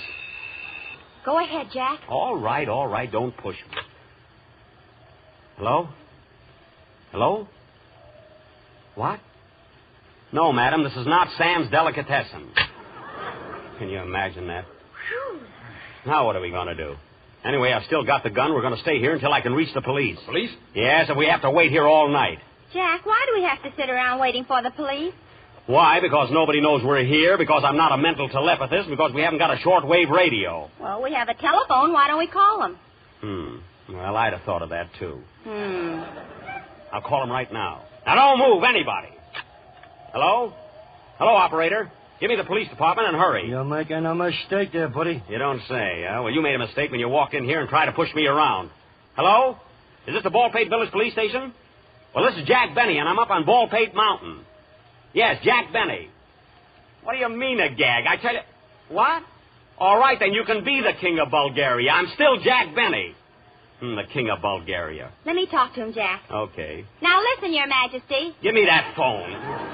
Now get this. I'm up here on Baldpate Mountain. I've got a... Yes. Yeah, I know that. Look, I know no one lives on Baldpate. That's why I'm here. No, I'm not crazy. Hello? Hello? Hello, listen. Hello? You beat that. He hung up. I'd like to go down there and stuff that phone down his throat. Why don't you? Let all these crooks walk out on me? Oh, no. Don't worry about them. You leave the gun with me, and I'll keep school till you get back with the cops. Now, don't be ridiculous. You couldn't handle this mob. All alone and everything. Sure I could. If anybody tried to get out, I'd do that stuff with the dumplings. Give me the gun. Oh, I don't like this. Suppose something happened. Nothing's going to happen. Go ahead, Jack, and get back here as soon as you can. Well, all right, but keep your eye on him. I'll be back in an hour, and I'll have the whole police force with me.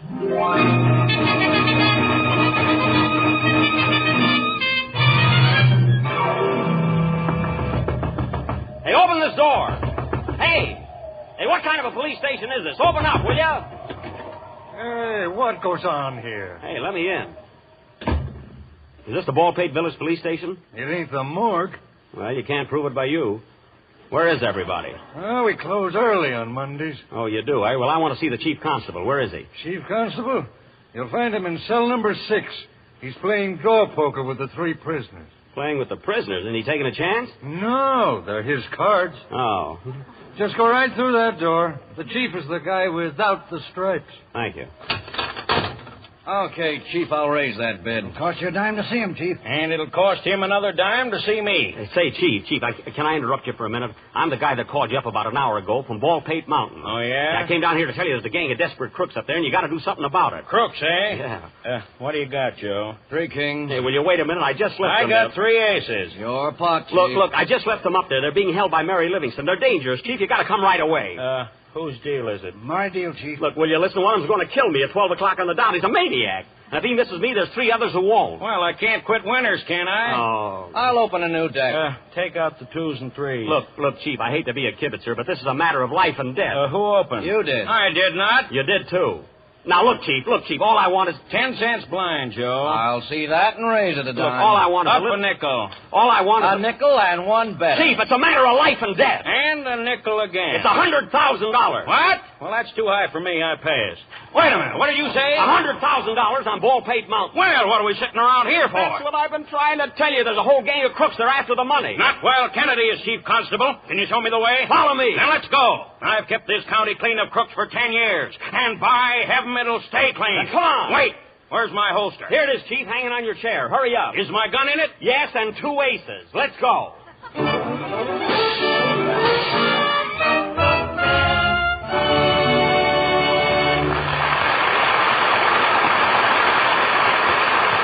Was for station identification. This is the Columbia Broadcasting System.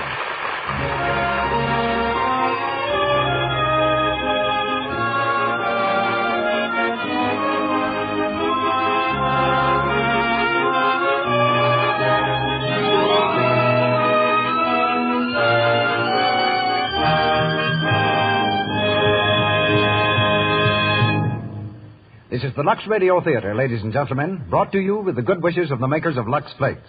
And now, before bringing you the third act of our play, starring Jack Benny, Mary Livingston, and Cecil B. DeMille, we have a little intermission. During the week, one of the most distinguished violinists in the world, Mr. Ephraim Zimbalist, boarded a plane and headed west, just to be with us tonight, a tribute for which we're most grateful.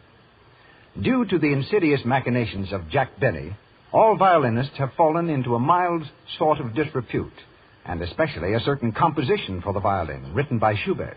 A composition spelt B, as in Benny, E-E. Like a knight of old, aglow with the fierce flame of vengeance, Mr. Zimbalist is here to right ancient wrongs, and to play the B with some regard for Mr. Schubert and the sensibilities of listening America. At last, Mr. Benny is cornered. Mr. Zimbalist, are you ready? Thank you, Mr. Wick, but there's no hurry. Let him suffer for a while longer. Well, why not? Oh, by the way, Mr. Zimbalist, what do you think of Jack as an actor? I find a remarkable similarity, Mr. Wick, between Mr. Benny the actor and Mr. Benny the violinist. Even as an actor, he insists on playing in 7 keys. Mr. Zimbalist, shucks, I play the violin, too. Maybe you heard me in The Buccaneer. I was the pirate who played the violin for Frederick March to soothe his nerves. Oh, is that so? May I suggest, Mr. Wick, that next time you give him a nice cup of hot milk? Oh. Don't you like anything around here, Mr. Zimbalist? Oh, of course. I'm just trying to be funny, Mr. Wick. When a violinist tries to be a comedian, or when a comedian tries to be a violinist, heaven help the audience. I think I better play the B. Fine. Ladies and gentlemen, Mr. Ephraim Zimbalist, accompanied at the piano by Theodore Seidenberg.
thanks you, Mr. Simplest.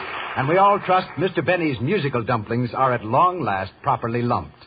We hear him now with Mary Livingston and Cecil B. DeMille in Act 3 of 7 Keys to Baldpate.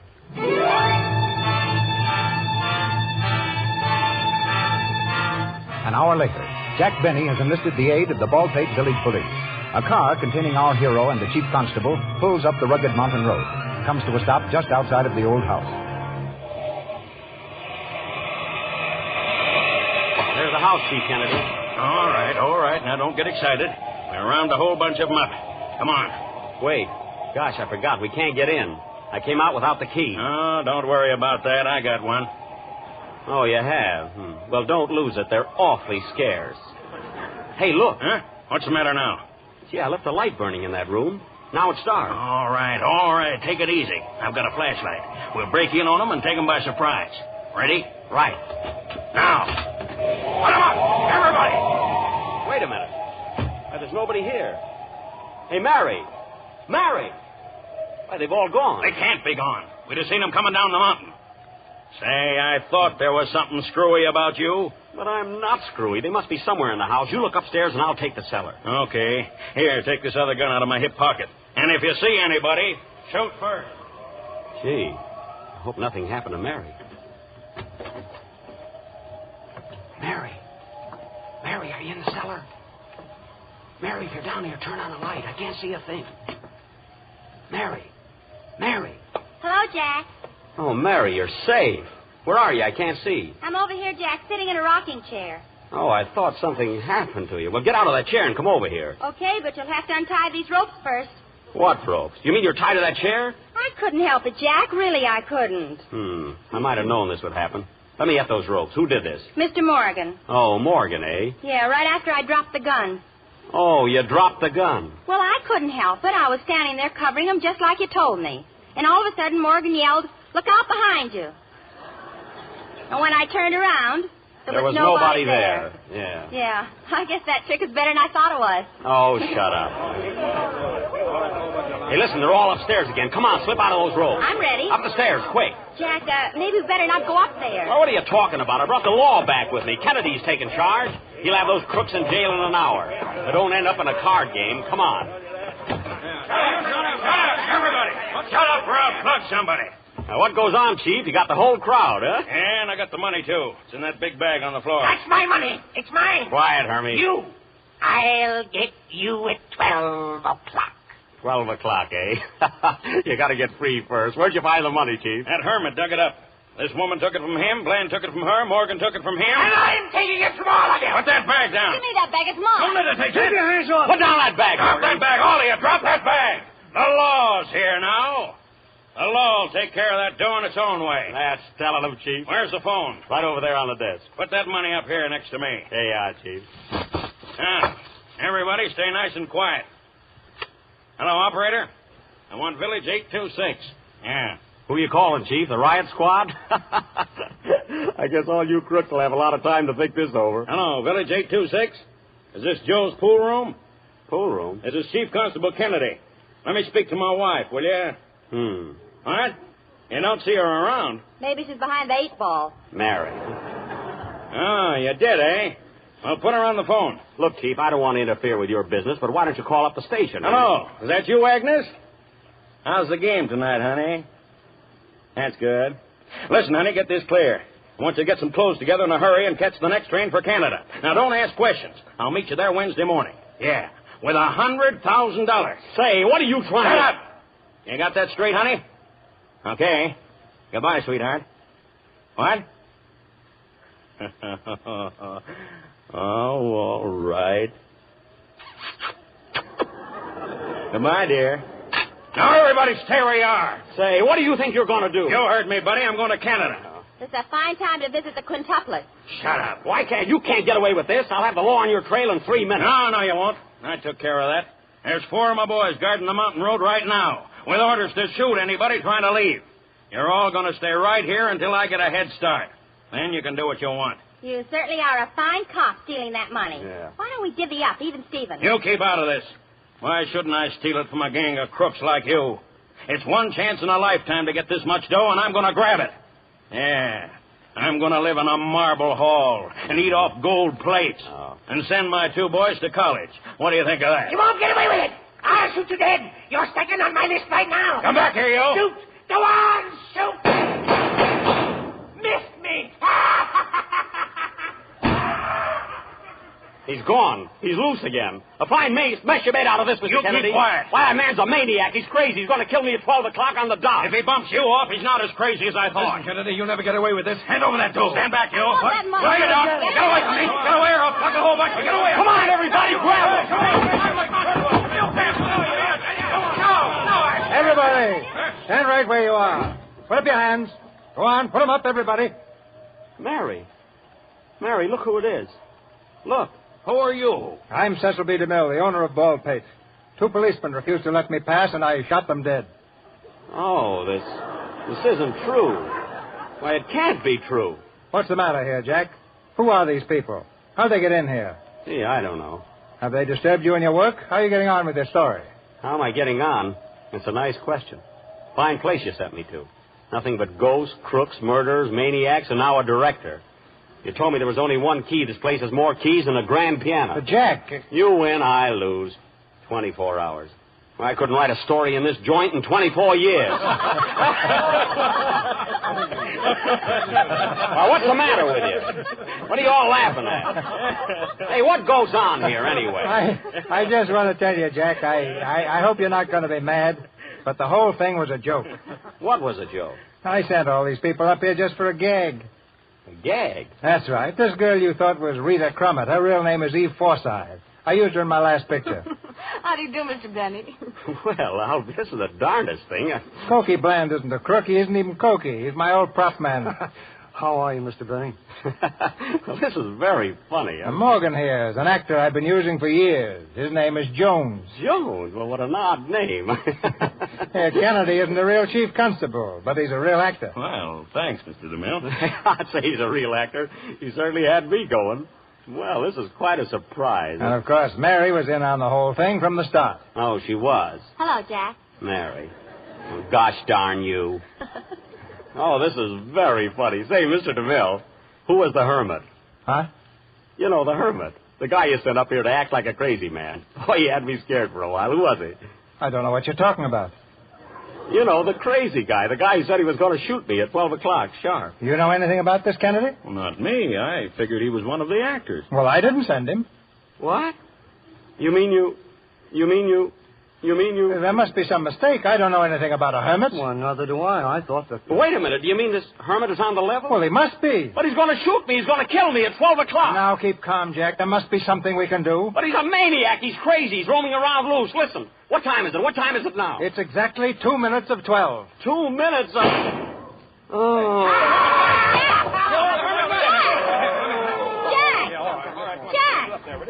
Jack, look at me. Are you all right? He got me, Mary. He got me. Mary. Yes, Jack? Tell DeMille. Yes. Tell DeMille. What, Jack? Tell DeMille what? Tell DeMille his watch is 2 minutes slow.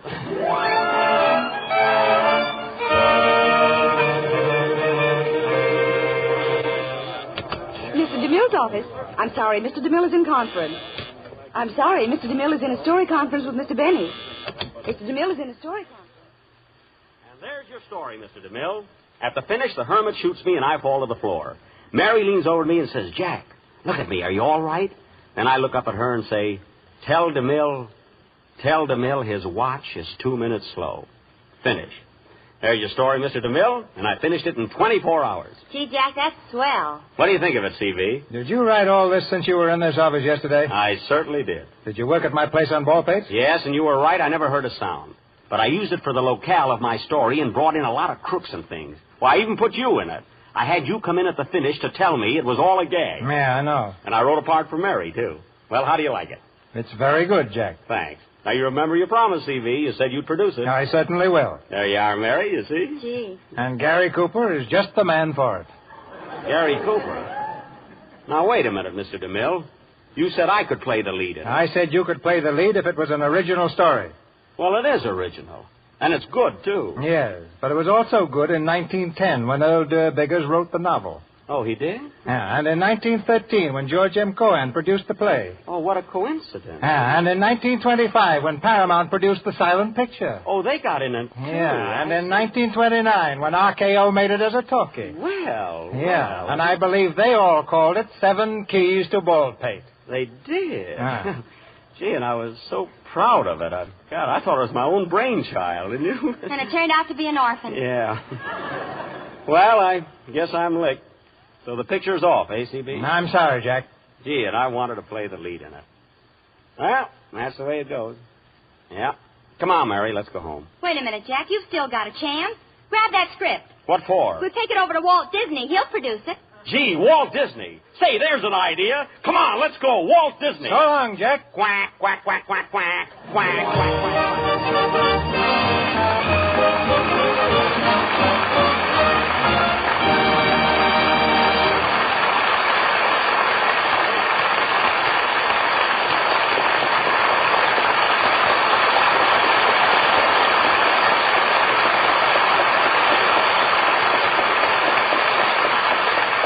And that's the end of our Lux Radio Theater version of 7 Keys to Baldpate. But not the end of Jack Benny. He'll be back in a moment with Mary Livingston to be put on the spot again, I'm sure, by Mr. DeMille.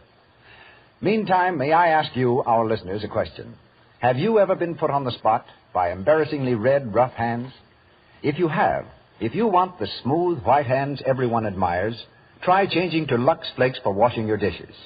Your hands may spend as much as 500 hours in the dishpan every year. Think of the damage a harsh soap may do. Such soaps are drying. They rob your skin of its natural oils. But Lux Flakes have none of the harmful alkali so drying to the skin. They leave your hand lovely. Do as so many clever women do nowadays. Use Lux for dishes. Buy the thrifty big box tomorrow. And now, Mr. DeMille, the actor, surrenders to Mr. DeMille, your host and producer, as he brings Jack Benny and Mary Livingston back to our microphone. Thank you for that word, actor, Mr. Rick. And now a brief exchange of opinions with the man of the hour. Oh, Jack, Mr. Benny. Mary, where's Jack? He's in the next room taking off his makeup. Makeup? But Mary, does he use makeup on radio? Well, Jack has to on account of mic fright. Mic fright? What's that got to do with it? When he doesn't put on makeup, he frightens the mic. I see. Here he comes now. Hey, Jack, Mr. DeMille wants you. Oh, yes, Mr. DeMille. Well, Jack, now that it's all over, I've got to admit that tonight's acting was superb. Really great. Gee, Mr. DeMille, you mean that? I certainly do. It was brilliant. Well, and there's no room for an argument there. Thanks. I thought I was pretty good. You? Of course. Who did you mean? Oh, well, yes, Mr. DeMille. I thought your acting was all right. Yes, sir, all right. You mean you didn't think it was good? Well, I didn't think it was bad. But you didn't say it was good. No, I said it was all right, all right. Yeah, but you said it like Major Bowes. No, I really thought you were swell. And speaking of histrionic ability, I wasn't exactly a sound effect on this program myself, you know. I agree with you, Jack. I thought you did a great job. Thank you. Hey, Gable. What? What is it, Mary? As long as it's a matter of personal opinion, I thought I was pretty good, too. Mary, you were excellent. I don't know what we'd have done without you. It's got me stumped, too. By the way, Jack, what did you think of the way Mr. Zimbalist played the bee? Oh, I thought it was quite good, Mr. DeMille. Of course, his pizzicato was a bit strong. And when it came to the andante, I thought he was slightly razzmatazz in there. Oh, he was? Oh, yeah. But when it came to the allegro, why, nobody can question that. They better not question you either. Yeah, I tell you. They're not question you either. Now, look. Always comes in with their little 2 cents. Now, look, Mr. DeMille. Now that it's all over, let's be serious. How about my playing the leading role in your next picture? I've been looking forward to it, and I know I can do it. Why, I've been riding a horse 8 hours a day just to get in shape for the part. Well, you've been practicing on the wrong kind of a horse, Jack. Union Pacific is the story of an iron horse. The thing I rode wasn't made of feathers, Mr. DeMille. But, Jack, you've got it all wrong. An iron horse is a locomotive. Union Pacific is a railroad story. Oh, a railroad story, Mr. DeMille. Railroads are right down my alley. That was before you moved to the new house. Well, that means a part in the picture, I'll move right back. How about it, Mr. DeMille? He'll think it over. You stay out of this. What do you say? Mary's right. I'll think it over. Okay, that's good enough for me. By the way, I want to wish you good luck on the opening of your new Jell-O series next Sunday night. You too, Mary. Thank you, Mr. DeMille. Thank you. Oh, Mr. DeMille, I still think you're right about my trying to be a dramatic actor. I'll wash my hands of the whole thing. And to show you there's no hard feelings, I'll do it with Lux. Well, I guess we'll be running along. Come on, Mary. Okay. Say, Jack, didn't it seem strange working tonight after our long vacation? It sure did. But I got a lot of laughs tonight, didn't I, Mary? Yeah, tuck in your shirt tail and let's go home. Oh, good night. See you Sunday. Good night, Hamlet. Good night, Mary.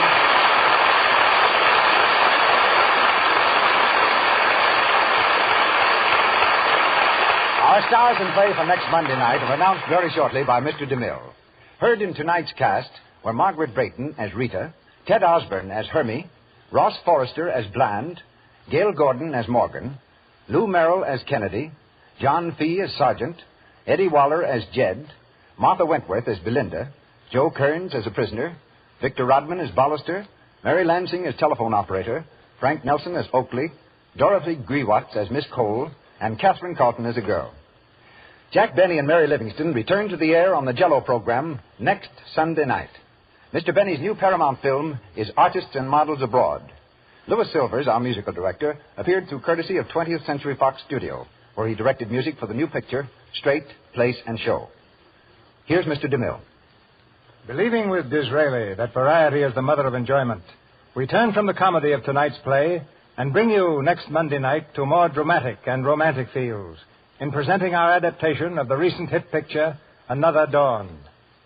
This tense play carries us to Arabia, where in the heat and mystery of the desert, a handful of soldiers hold aloft their country's flag, and a beautiful girl picks up the fragments of her lost happiness. Our stars, a trio of Hollywood's most popular celebrities, Madeleine Carroll, Francho Tone, and George Brent.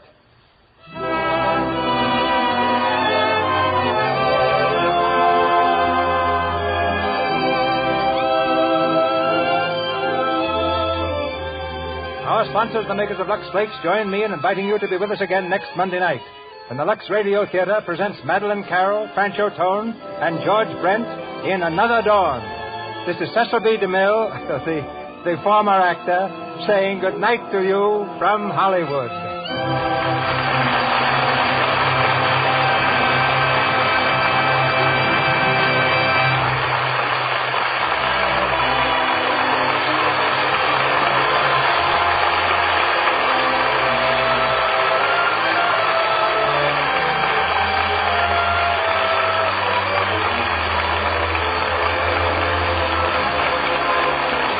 Has been Melville Lewis.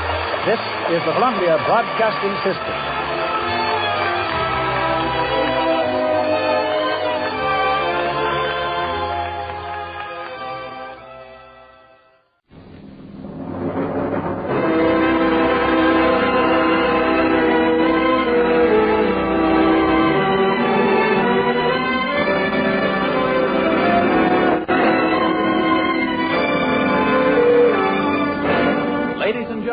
Dennis Day. Oh, that makes life seem worthwhile, dwells in your eyes, and the spell of your smile. Dennis Day is brought to you by Colgate Dental Cream and Luster Cream Shampoo. Colgate Dental Cream to clean your breath while you clean your teeth. Luster Cream, the cream shampoo for true hair loveliness.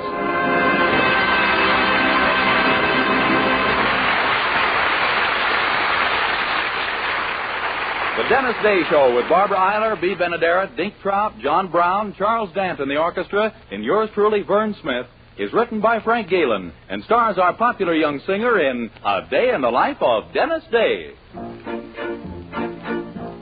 In answer to many of your requests, here's Dennis singing his RCA Victor recording of Yeah, Sure, You Betcha. Hilda, oh Hilda, I've an think you're grand. Will ya, oh will ya, let me hold your hand. If I should ask you, do you love me too? Say yeah, sure, you betcha, I've an think I do. In Wisconsin, Ollie Johnson fell in love with a sweet Swedish Miss Hilda Swanson. He wooed her, he pursued her, All Wisconsin heard Johnson sing Swanson the song. Oh, Hilda, I band think you're grand.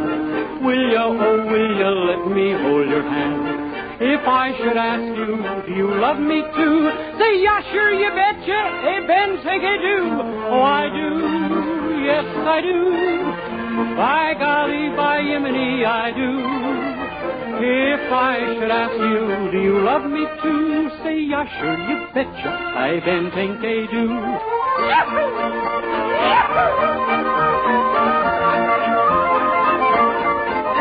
Oh, Hilda, let this Swedish boy thrill ya until ya are yumpen with joy. There at the preacher, when he says, will you? Say, yeah, sure, you betcha. Abe and think I do, oh, I do. Yes, I do. By golly, by Yemeni, I do. There at the preacher, when he says, will you? Say, yeah, sure, you betcha. Abe and think I do. By golly, by Yemeni, I ben think I do.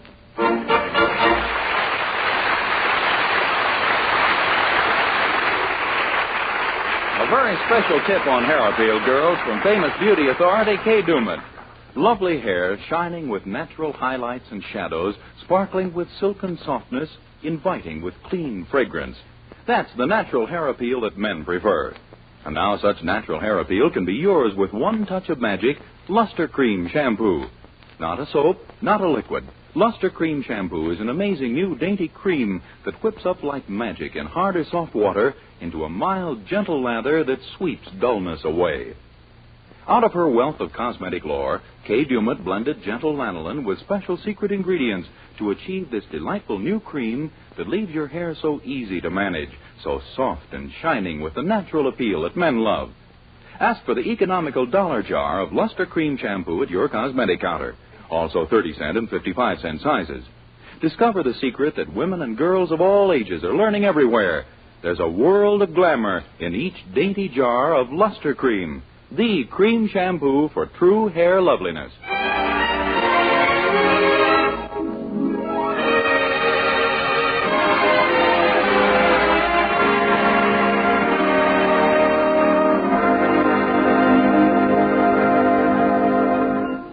Well, there's quite a stir at the Anderson boarding house in Weaverville this morning.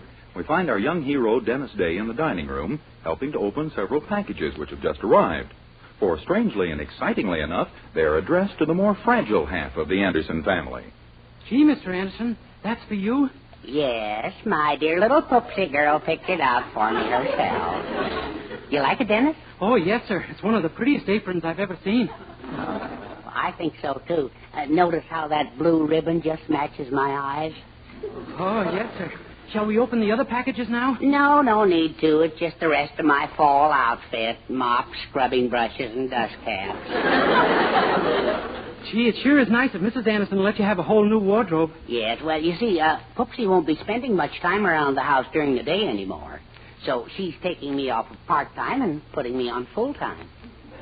Well, gosh, congratulations, Mr. Anderson. You sure have earned it.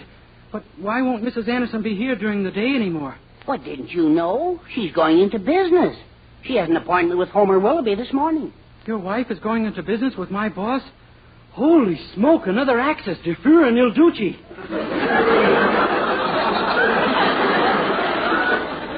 Poopsie isn't going into business with him, Dennis. Oh, well, gee, she isn't trying to get a job at the store, is she? Oh, no. Oh, that's good, because our policy is the customer is always right, and if she was a clerk, who'd dare? Your customers are perfectly safe, Dennis. Poopsie's going into business for herself. For herself? Then what's Mr. Willoughby? Good morning. Oh, good morning, Mrs. Anderson. Good morning, cuddle baby. Mrs. Anderson, your husband was just telling me about you going into business and that my boss was involved in some way. That's right. Haven't you heard about Mr. Willoughby taking over a dress shop? Why, no, ma'am. I didn't know he had any interest in dresses at all. At least not vacant ones. Well, he has. He was forced to foreclose a mortgage and take over the shop, and I'm going to buy it from him. That is, if Mr. Gordon of that Fifi dress shop chain doesn't put in a higher bid. Well, that's what this morning's meeting is for, to decide which one of us Mr. Willoughby will sell it to. Gosh, I sure hope you get it, Mrs. Anderson. Oh, so do I. They have such stunning things. This man-tailored suit I'm wearing is one of their creations. Isn't it gorgeous? Oh, yes, ma'am. It makes you look very virile. What? Well, what I mean is, it brings out your real personality. It does, eh? Yes, ma'am. Of course, it hides you, but it brings out your...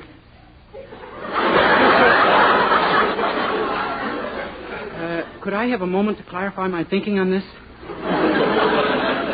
Never mind. Come along if you want to drive down to Willoughby's with me. I don't want to be late. Yes, ma'am. And thank you for dropping the subject instead of me.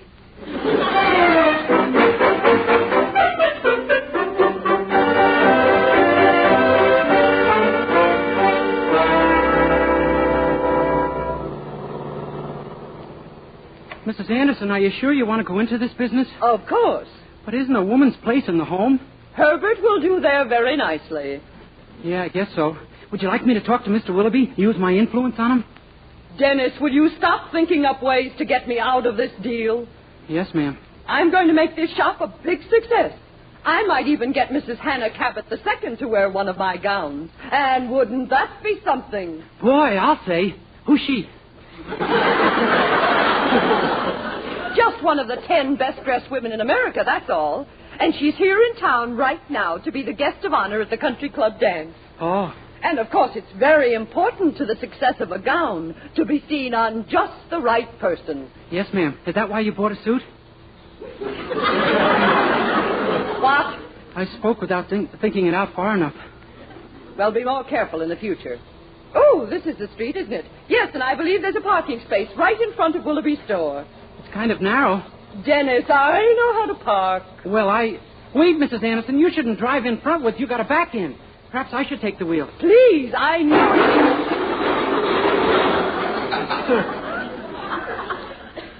Now look what you've done. Me?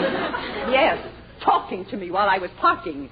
Your big mouth was open wider than the space I was trying to get in.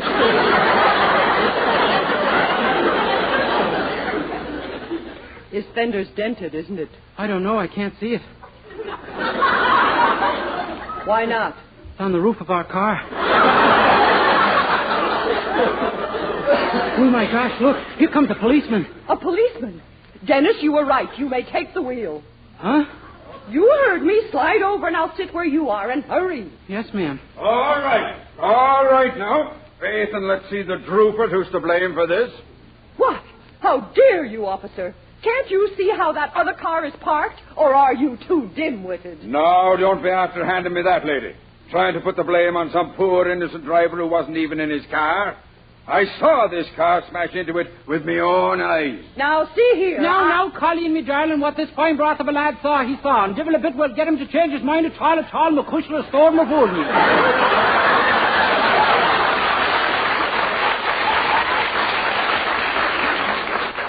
Well, now, do you know, it's just possible that my eyes have deceived me. What's your name, lad? Dennis O'Day, your worship, and may it please your honor. Dennis O'Day. That wouldn't perchance be Irish, would it now, lad? Sure, and it wouldn't be Czechoslovakian, your grace. Not from the north of Ireland, I hope. Faith, and not a bit of it, you all.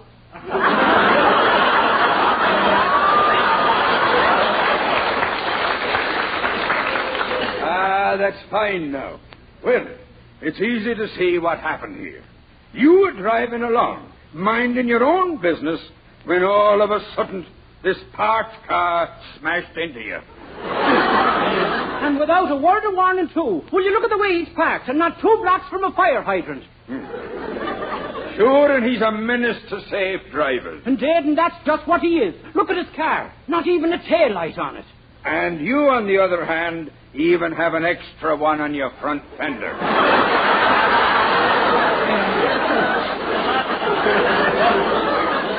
Oh, that I have. I'm a cautious darling, I am.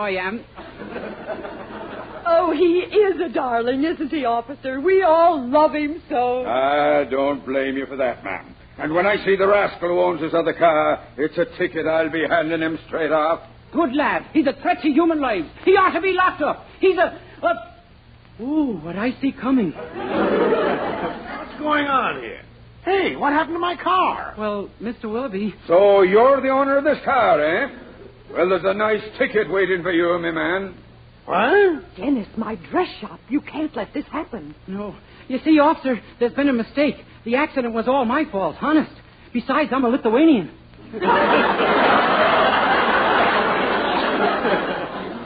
Come now, my lad.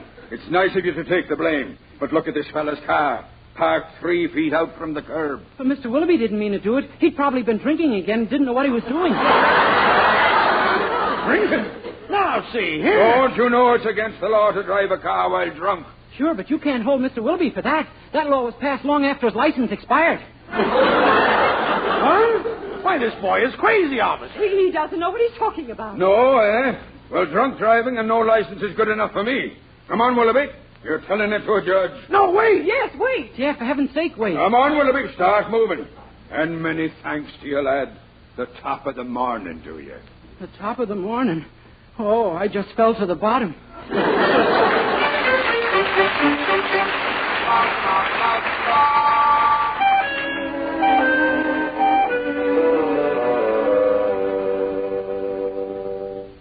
Oh, no, Dennis. Yeah, it was just awful, Mildred. That's why I phoned you to come right down to the store. I'm almost positive I lost popularity with your mother. Say, wait a minute. Mr. Willoughby being in jail is the answer to our whole problem. Huh? Say it again. I may have missed a key word somewhere. Look, who's Mother's rival for this shop? Mr. Gordon, the out-of-towner who owns that big dress chain. This is your chance to get rid of him and leave the field clear for Mother. Get rid of him? Sure, scare him off some way. He's due here for the meeting at...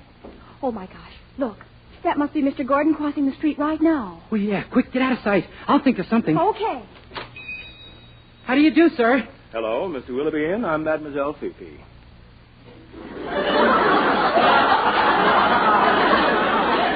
Oh, I beg your pardon, miss. I thought you were Mr. Gordon.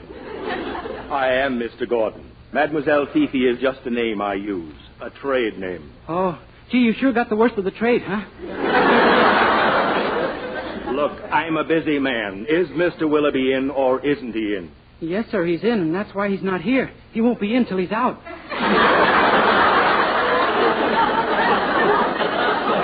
What is this gibberish? I have an appointment to see Mr. Willoughby about buying that dress shop of his. Gee, you're going to invest money here in Weaverville? I am. Boy, what a devil-may-care attitude. What are you talking about? I've always heard that Weaverville is an up-and-coming town. Well, it used to be up-and-coming, but all of a sudden it got down and went. I know, I live here. You mean there's no business in town at all? Last week this store didn't do 5 cents worth. Then this week it fell off a little. But why can't you stimulate business? Did you ever try a 1-cent sale? Oh, lots of them. Never sold a single penny. Why, this is fantastic. Yeah. But how does Mr. Willoughby manage to run 2 stores and keep up a beautiful home? Well, of course, if a fellow doesn't care how he gets his money... What do you mean? I'd rather not say, unless you press me. But I do press you. Attaboy. You mean to tell me Willoughby makes his money by underhanded methods? Well... Because if he does, I'll withdraw my offer for his dress shop immediately. You mean that? I do. Lean forward, pal, and put your ear in my mouth. Well, go on. What would you say about a man who swindled $100,000 out of widows and orphans? What? You mean Willoughby? No, I didn't say he did. I just asked you what you think of it. I think it's horrible. And I'm going to talk to Willoughby about it, too. Where is he? They took him to jail this morning. Jail? What for? Haven't you been paying attention? Huh? Oh.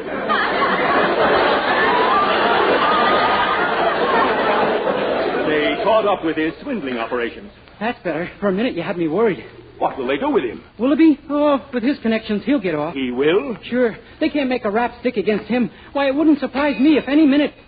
Well, speak of the devil. So, there you are. Oh, why, Mr. Gordon. Thank heavens I got back in time to see you. Willoughby, is it true they took you to jail this morning? Why, yes. But how did you know? Never mind. And you beat the rap, eh? Oh, sure. It was just a minor offense. A minor offense? You call that a minor offense? Well, of course. Well, I'll bet you've done worse than that yourself many times. Oh, I have I? Willoughby, I'm withdrawing my bid for your shop. I want nothing more to do with you. Good day, sir. But, Mr. Gordon. Dennis Day. Gee, I'm beginning to hate that name. Somehow I've got a sneaking suspicion that you had something to do with this. Me, sir? Yes, you, sir. First you had me clapped into jail on a ridiculous traffic charge, and now I return to find this. Do you think there's no limit to my patience? I don't know, but that's the way I'm praying. Very well. I'm going to teach you and that Mrs. Anderson a lesson. I hereby accept her bid for my dress shop. Accepted? Oh, Mr. Willoughby! Dennis, stop that silly kissing. I just had these shoes shine.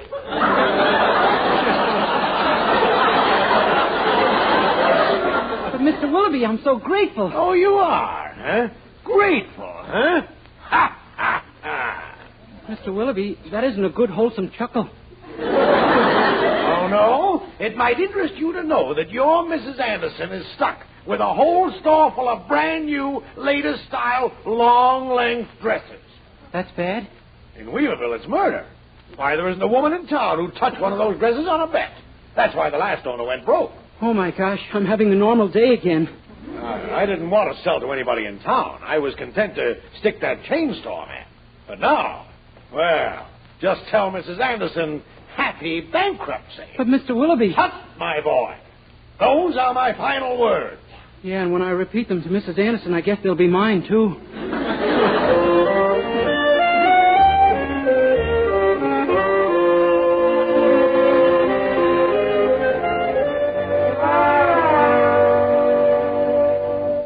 Oh, Dennis, you can't mean it. A whole store full of long dresses? Every last one of them, Mildred. Oh, my gosh. Well, what did Mother say when you told her? She looked at me like she was seeing a ghost. I think it gave her an idea, too. Golly, long dresses wouldn't be so bad if the women here were... Dennis, I think I have it. Gee, it's marvelous. Every time we're in a little trouble, you come up with an idea that leads to suicide. But this is foolproof, Dennis. Listen, have you ever heard of Mrs. Hannah Cabot II? Oh, yeah, your mother mentioned her. Do you know what would happen to Mother's business overnight if one of the 10 best-dressed women in America wore an Anderson gown to that country club dance?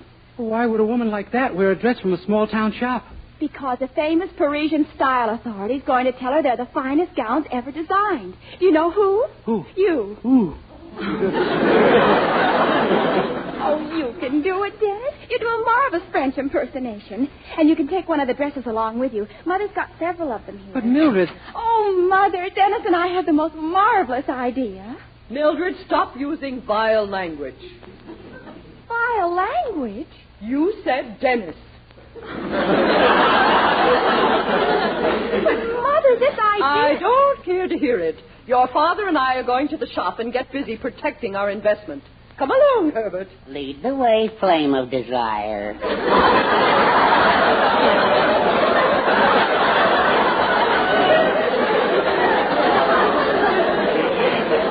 Dennis, you have to get to work on Mrs. Cabot this very minute. Oh, Mildred, these things always lead to such grief. Isn't there some other way? Dennis, for heaven's sakes, don't tell me you're afraid to call on her. All right, I won't. But believe me, I'm not shaking from courage.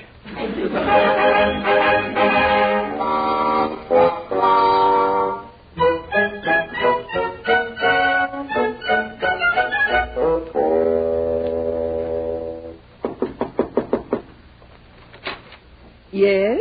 Bon voyage, monsieur.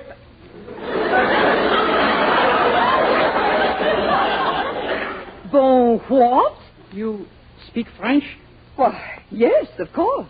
How do you do?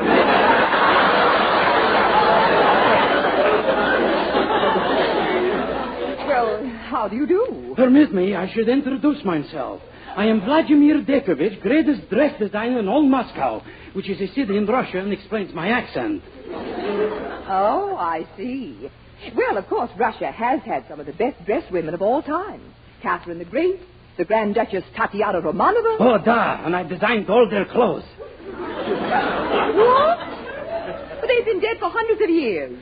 I did not say they look well in them, madame.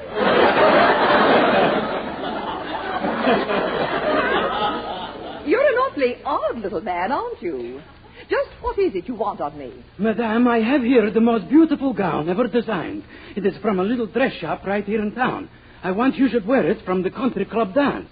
Oh, well, I'm sorry, but I've already chosen my gown from Saks. Oh, madame, my gown is more beautiful than any sack you have ever seen.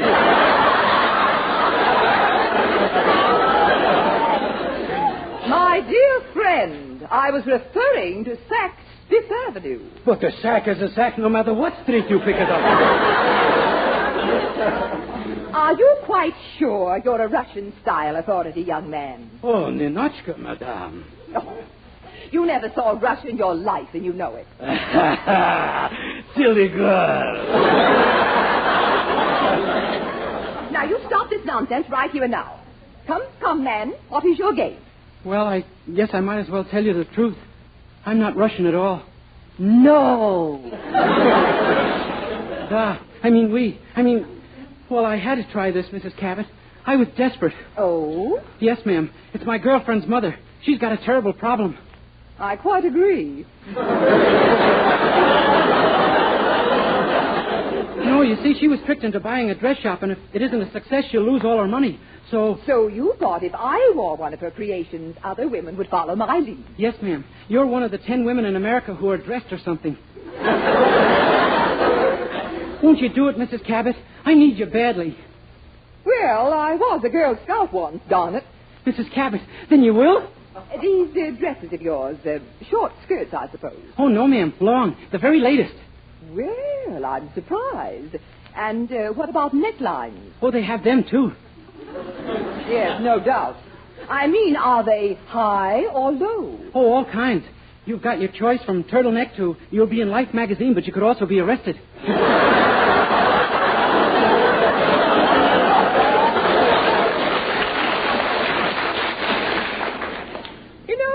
You're quite refreshing in a jarring sort of way. Thank you. But will you really wear my gown, Mrs. Cabot? Oh, very well, young man. Leave it here and I'll wear it to the dance. What's more, I shall even phone the newspapers and tell them I'm doing so. Oh, Mrs. Cabot, I just don't know what to say. Gee, I hope the alarm doesn't go off. This is the pleasantest dream I ever had.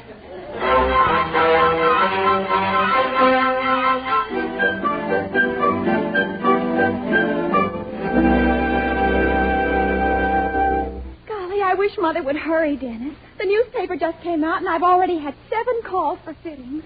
Oh, Dennis, you're just marvelous. Oh, shucks. What if I am? Gee whiz. Oh, I'm so proud of you. When Mother hears about this, she'll just scream with joy. Mother, at last. Hello, Mrs. Anderson. You may kiss me if you like.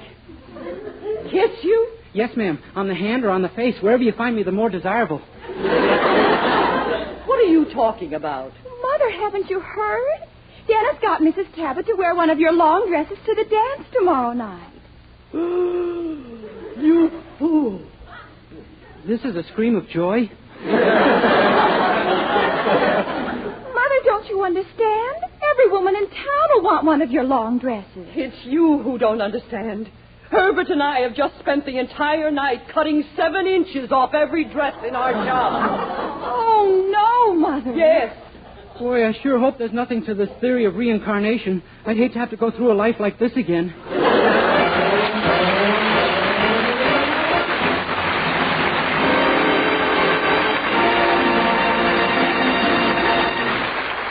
Dennis Day will be back in just a moment with a song. But first, here's a fact worth knowing. Colgate Dental Cream cleans your breath while it cleans your teeth. And that's important, as our Colgate players demonstrate.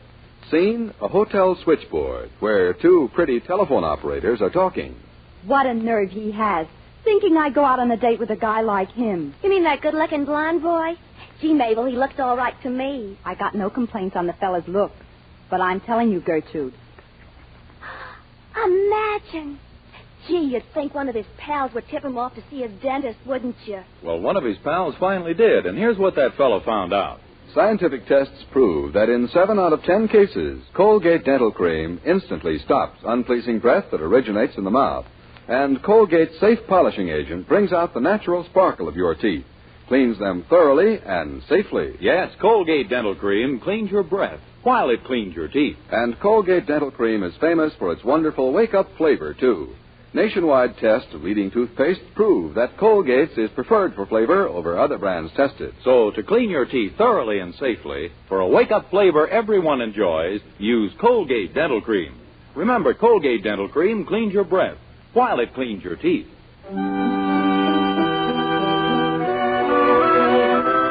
With Charles Dant in the orchestra, here's Dennis to sing the number one ballad of the day, I Wish I Didn't Love You So.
Remember, doctors prove the Palmolive plan brings 2 out of 3 women lovelier complexions in 14 days.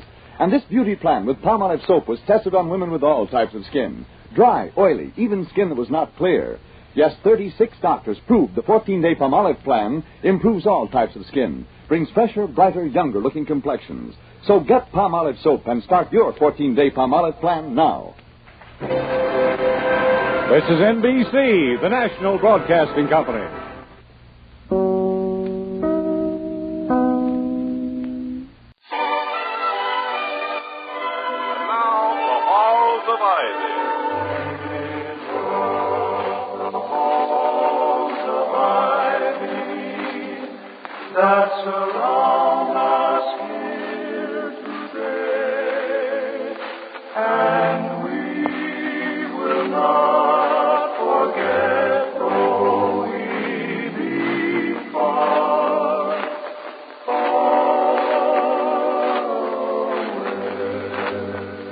Welcome again to Ivy College, that is, in the town of Ivy, USA. When a college student with a flair for literature or economics graduates into a high-salaried position which utilizes his natural talents, he's honored and acclaimed.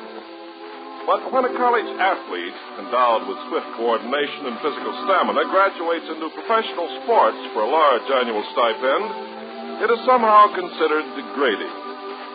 Dr. William Todd Hunter Hall, president of Ivy College, is discussing this very subject with his wife Victoria, formerly of the London Theater. I suppose it's a matter of professional life expectancy. What is, Toddy? This thing of college athletes going in for professional football or boxing or tennis to make a living after graduation. Why shouldn't they? They're fitted for it by nature. They're trained for it. And they can make far more money at it than they could by wearing gold footballs on their watch chains and being charming to prospects in a broker's office. I couldn't agree with you more, dear. So who are you arguing with? Excuse me, with whom are you arguing? Myself. Oh. I often have these intra-hall debates. They're sparsely attended and often quite dull, but I find them helpful sometimes in clarifying an issue. I take both the affirmative and the negative sides, of course. Do you just think up these debates for the mental exercise, which you need like Mr. Heinz needs a pickle? No, Vicky, this subject came up today, a four-man discussion. Mr. Merriweather, Mr. Wellman, Professor Heaslip, and myself. As usual, it was Merriweather and I against the others. That would lose a great deal of charm, wouldn't it, if Mr. Wellman became suddenly fond of you? Yes, it would indeed, my darling. Our mutual dislike is extremely stimulating. Though I must admit my position is not very exclusive. He dislikes almost everyone. Unless they have $1 million, of course, and are named Wellman. Preferably Clarence Wellman. He's a snob. To him, America's not a melting pot. It's a chafing dish. Exactly. He's a snob with a capital dollar sign, if I may phrase the coin. Oh, very good, very good. I'm getting to be not only a debater, but a comedian as well. I see new vistas opening before me. Lecture tours, Dr. William Hall, 2 hours of fun and philosophy. Then radio, television.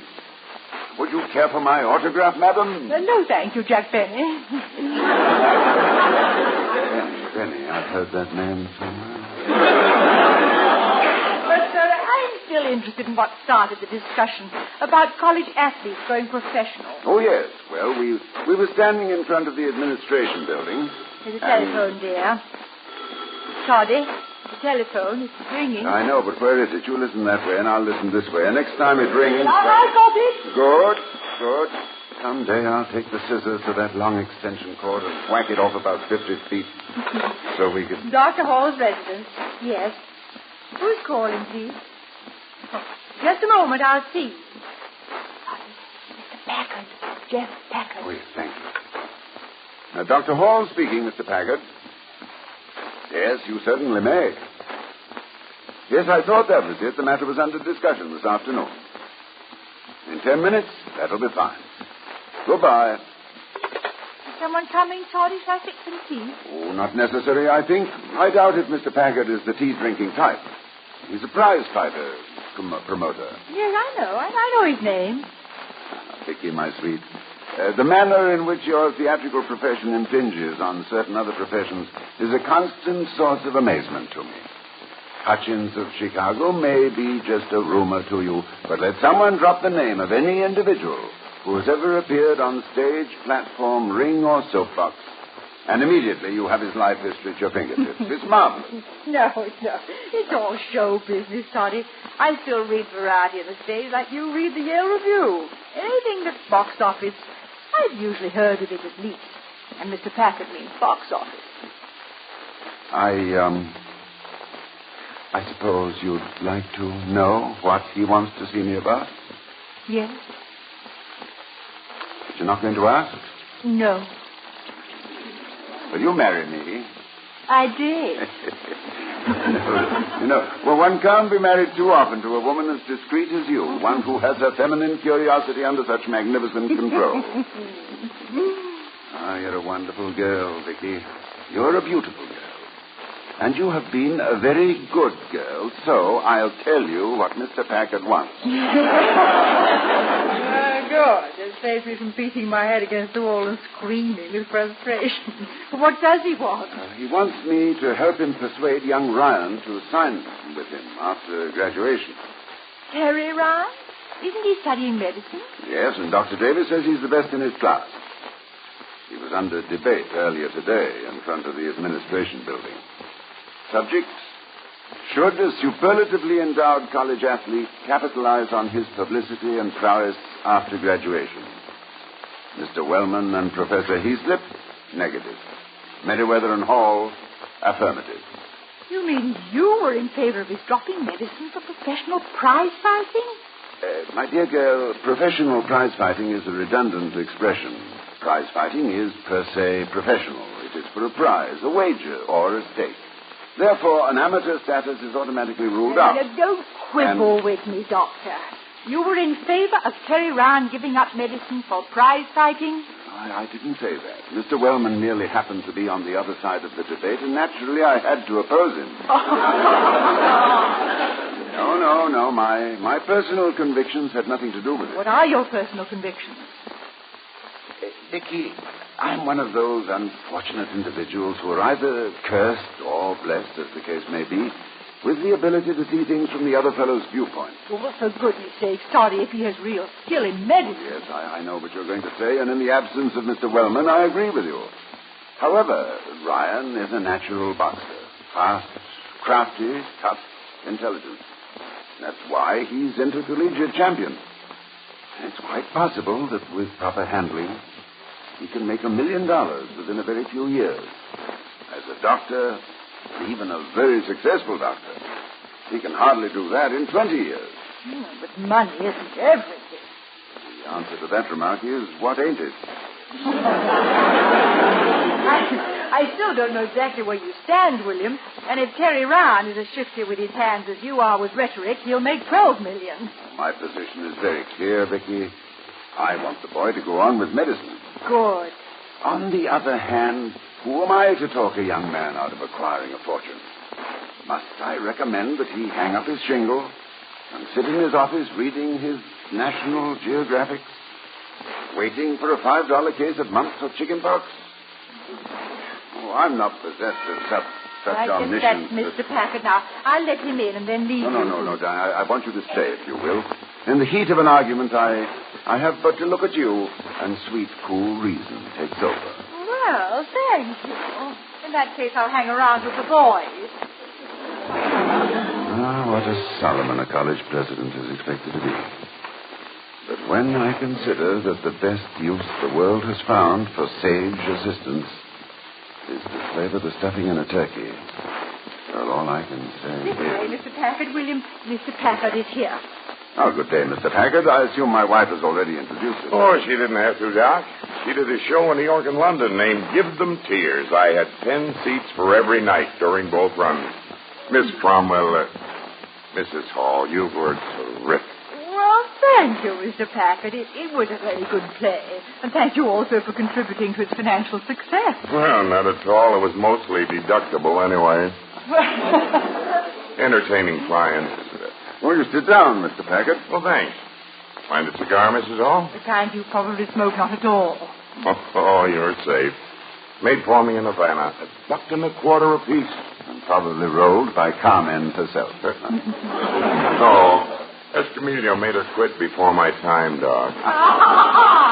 You see, Toddy, the theater isn't so far from the ringside. I see. You wanted to talk to me about young Ryan, Mr. Packard. Yes. You'll excuse a little shop talk, Mrs. Hall? Oh, I love shop talk. Go right ahead. Okay. Well, here's the deal, Doc. Terry Ryan's the greatest natural fighter I've ever seen work, and I've seen them all. Dynamite in both hands, brains in his head, and tiger blood in his heart. Ever see him go? Yes, Mr. Packard, I have. Well, he probably made it look so easy you weren't impressed. But take it from a guy who's been handling all kinds of fighters, champions and palookas for 35 years. That Ryan's a class of them all. I can build him up, give him the experience he needs, teach him all the tricks in the book. Tricks, Mr. Packard? Tricks? Well, not what you're thinking, Mrs. Hall. I don't mean healing or gouging or tossing Mickeys into the water bucket. I mean the legitimate tricks a professional has to know. Ring psychology, diet, timing. My fighters get their decisions in the ring, not in my office or in the back room of a nightclub. Your reputation is in your favor, Mr. Packard. Well, that's what the boxing commission thinks, Doc. They're a tough bunch of cookies to convince. Never mind that. What I'm trying to say is that I can make Terry Ryan world's champion in 2 years. You know what that means in the bank? Well, I have a general idea. And what do you want me to do? I know, but I'd prefer to have you tell me for the record. On or off the record, I want you, if you will and can, to tell Ryan which way his best interests are. I got him wavering, but I just can't seem to score a knockout. He thinks I'm not a disinterested party. Believe me, he's right.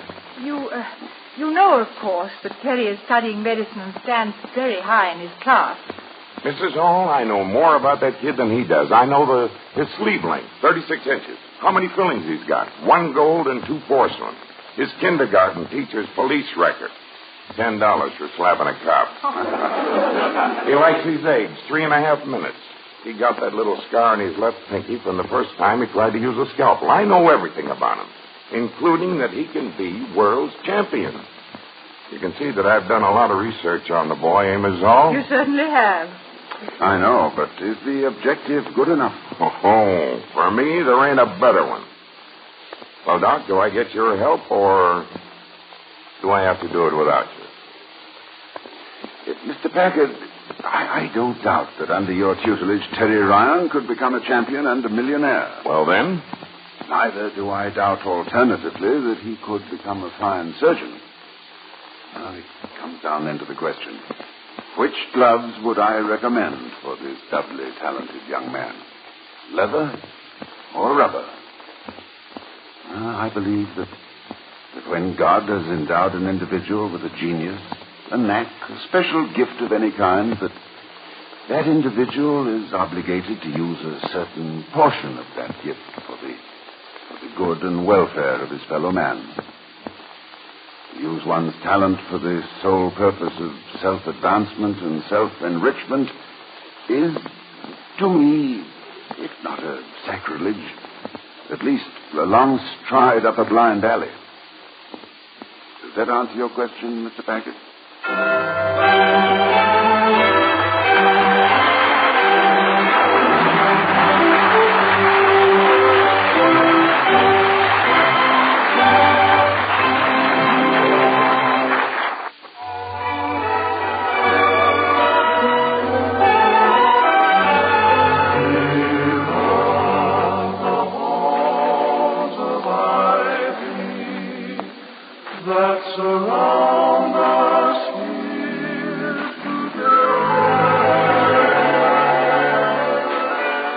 Somewhat later the same afternoon as we return to the halls of Ivy, just in time to hear Victoria say... I called Terry Ryan, Toddy. He'll be over in a few minutes. Thank you, dear. Did you tell him why? No, but I imagine he can guess. Mr. Packard has been quite in evidence around the campus, you know, and he's not what you might call self-effacing. No, he's a careful bull in a shop full of heavy china. Vicky, I sometimes wonder how far a man in my position should go in steering a young man's career in any particular direction. Oh, but darling, you're merely advising. You're not tricking him into anything. Well, I wish there was some fairly decent way I could trick him into... Toddy? Yes, Victoria? There's a gleam in your eye. It's the same one you get when we play canasta. When you're about to go out concealed with 3 naturals. What are you cooking up, Doctor? My dear girl, to hear you talk, one would think that I habitually resort to animal cunning and shady practices. I assure you that whatever I might be contemplating, it would be purely a matter... Purely is good enough for me, dear. I had visions of you tampering with the steering gear of Mr. Packard's automobile. I'll let Terry Ryan in. Vicky. Keep him out there a moment, will you? Till I can make a phone call. Oh, well, I haven't time to run upstairs and put my best eyelashes on, but I'll do what I can. Hello, maintenance. Dr. Hall speaking. Let me speak to the head gardener, please. Hello, Albert. Dr. Hall. Can you locate Bean's Phillips quickly? Good. I want him to be trimming the hedge in front of the medical building at, at 3:40 exactly. Well, I don't care if it was trimmed today. Have him trim it again. I'll explain later. Thank you, Albert. And I might add that you have the grounds looking beautiful. 3:40 exactly. Right. Goodbye. Oh, you schemer, you plotter, you master of intrigue. You were born out of your time, you rascal. You talk of the Medishes and the boys. William, yes, Terry Ryan. Hello, Ryan. Glad to see you. Sit down, won't you? Thank you, sir. Vicky, don't go. Well, I don't want to be in the way. Oh, you're never in the way. And I think Mr. Ryan will agree that you lend a certain charm and distinction to any gathering. Mr. Ryan agrees to that with a fast pulse and a recognition of the understatement of the week. Thank you, gentlemen. And I must say, Terry, you don't talk at all like a pugilist.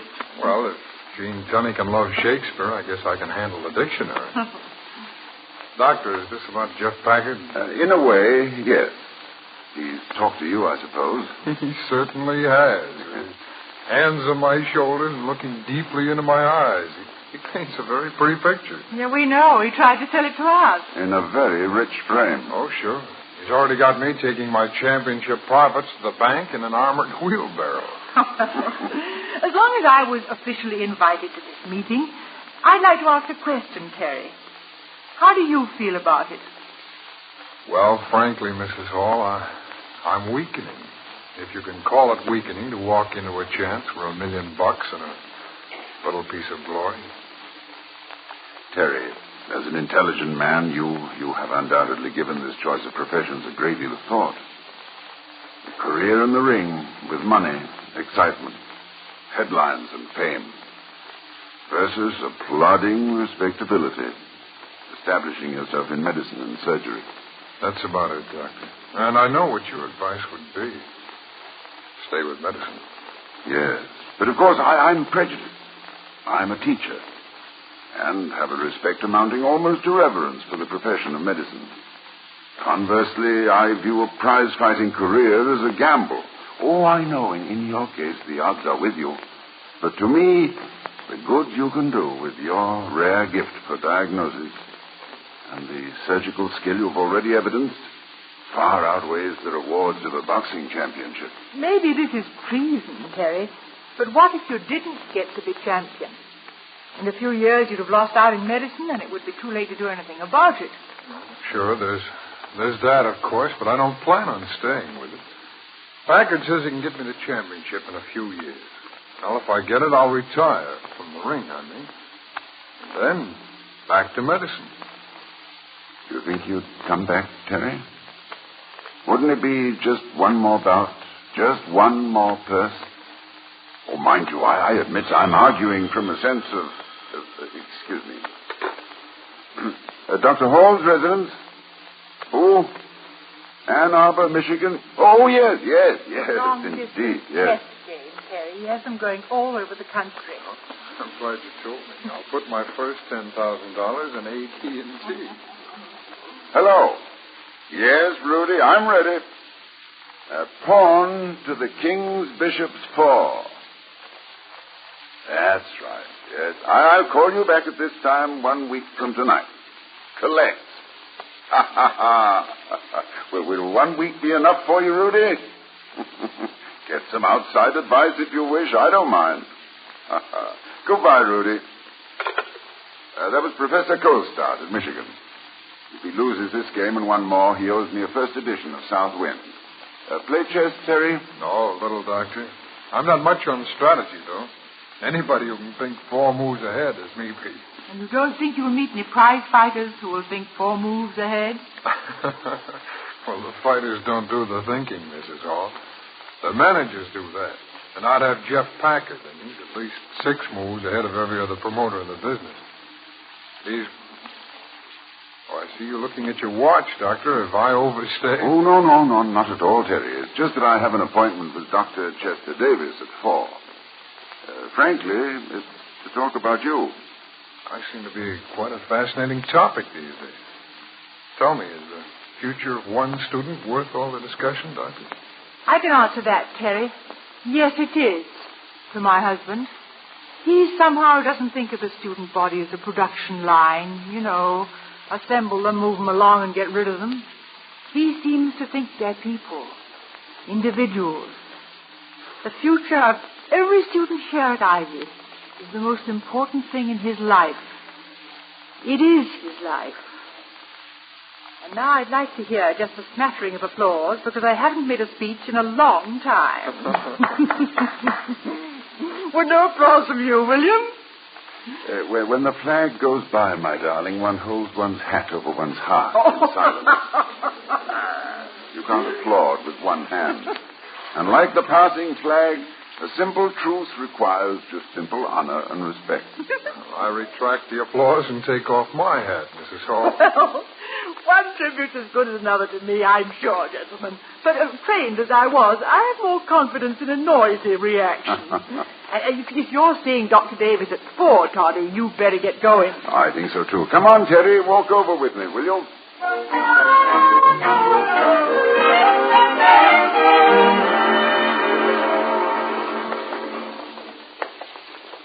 Doctor, seriously, don't you think it's possible for me to make a lot of money in the ring and then come back, finish studying medicine?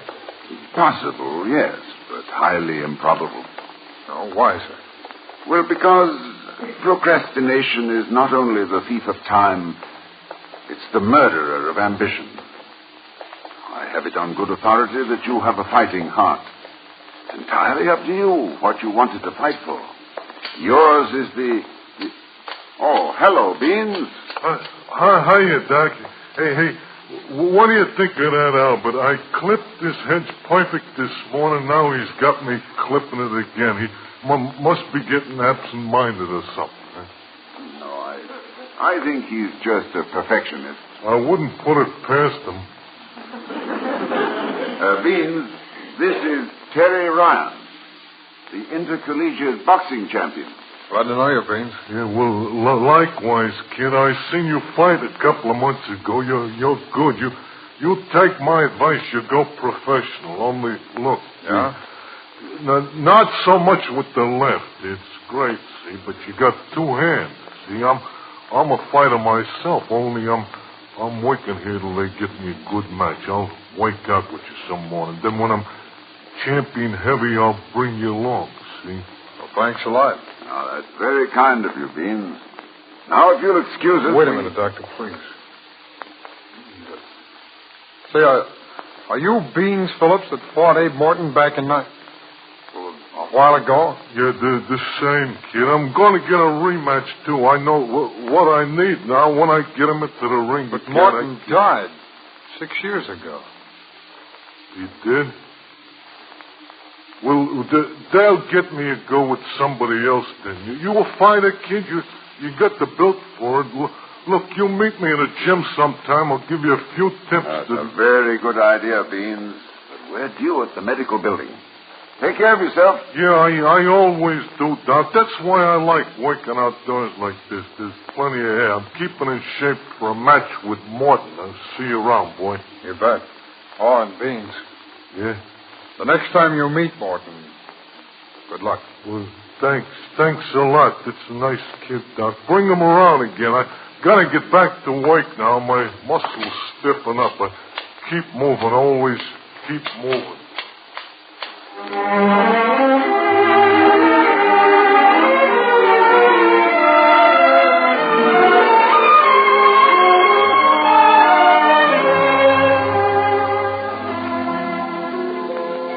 That was all. We never got to the medical building. Brian suddenly remembered an engagement and left. I called and apologized to Dr. Davis. But, Toddy, you still don't know. I mean, if Terry's... Oh, he's going on with medicine. Did he say so? Yes, but it wasn't necessary, my darling. If you could have seen his face when he realized that he was talking to Beans Phillips, one of the great fighters of yesterday. And realized also that this man with the broken hands and the scar tissue must have had a similar decision to make at one time. Well, it was quite convincing. It was also quite a coincidence your meeting poor old Beans that way, wasn't it? Yes, wasn't it? Was it? No, dear, it wasn't. That's what I thought. Well, congratulations, Doctor. A clean victory. Good generalship. I'm glad it worked. As I have often remarked, all stratagems are not necessarily gems of strategy. I'm glad that horticulture has lost the decision to medicine. Horticulture? Gardening. Madison Square gardening. Cauliflower. And talking of cauliflowers, my darling, what's for dinner tonight?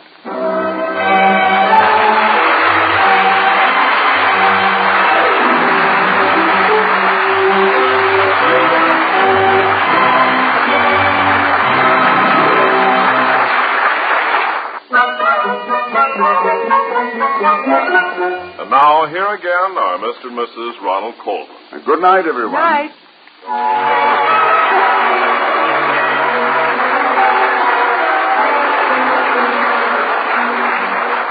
Be sure to see Ronald Coleman's latest picture, Champagne for Caesar. We'll be seeing you next week at this time at the Halls of Ivy, starring Mr. and Mrs. Ronald Coleman.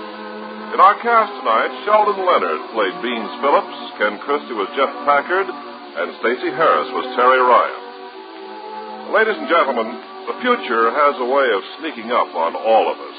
But there is a way of accounting for the future in advance by a method of sure, automatic saving today. And there is no surer method of saving and saving with profit than through the purchase of United States savings bonds. Whatever your hope for the future, a home or a business of your own, a college education for your children, it can be brought to reality by saving. Buy United States savings bonds today. Tonight's script was written by Don Quinn. Our music was composed and conducted by Henry Russell. The Halls of Ivy was created by Don Quinn, directed by Nat Wolf, and presented by the Joseph Schlitz Brewing Company of Milwaukee, Wisconsin. Ken Carpenter speaking. Oh, we love the halls of ivy that surround us here today, and we will not forget.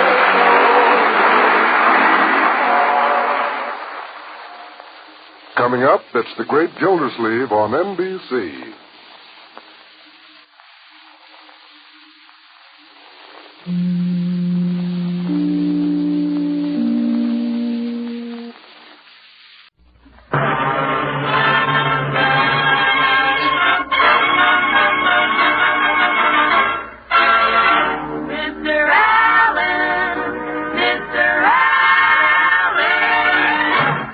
Hildegard, kiddies. The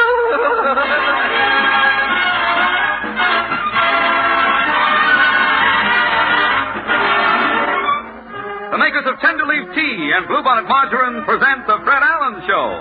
With Fred's guest, Frank Sinatra. Portland Hopper, Minerva Pius as Mrs. Nussbaum, the Tenderleaf Workshop Players, the DeMarco Sisters, and Al Goodman and his orchestra. And to the lady who sent me the anonymous fan letter, my name is Kenny Delmar.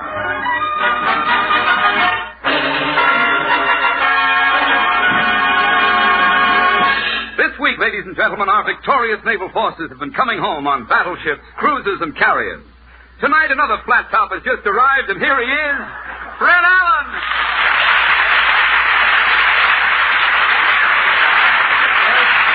Thank you, and good evening, ladies and gentlemen. Well, Kenny, I hope you are celebrating the fleet's return. Oh, yes, Fred. Well, New York has gone all out to welcome the Navy. Oh, I know. Last night, they had 80 men rocking the Astor Hotel to make the sailors feel at home who were sleeping there. And in that picture at Music Hall, Weekend at the Waldorf, they took out Walter Pigeon and put in a seagull just for the Navy.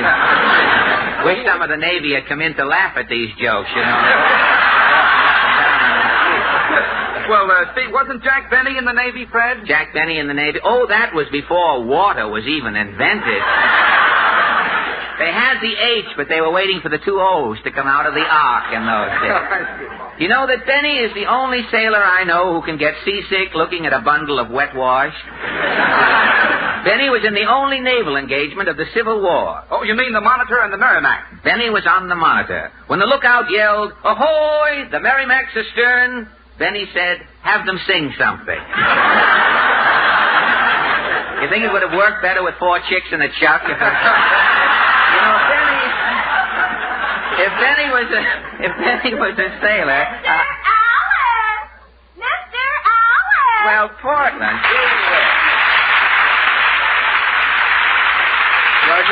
You're just in time, Portland. Kenny and I were discussing the arrival of the Navy. Oh, everybody's celebrating. Oh, I know that. Admiral Halsey was on Bob Hope's program last week. Yes, Admiral Halsey is braver than I thought. Do you know why Admiral Halsey came on at the end of Bob's program? Well, why did Admiral Halsey come on at the end of the Bob Hope program? He's a rear admiral. All right, it's your joke. You enjoy it. Tell me, is your mother going to participate in the Navy Day festivities? Mama's going to be in the parade of ships. Oh, she's going as Hesperus the Hesperus, is she?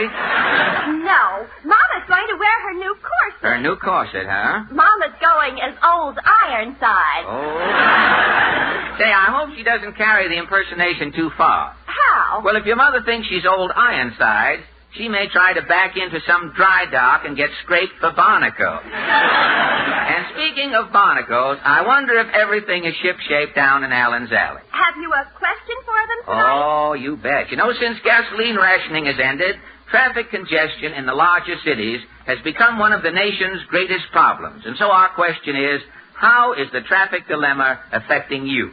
Shall we go? As the two sticks said when they saw the tom-tom, let's beat it.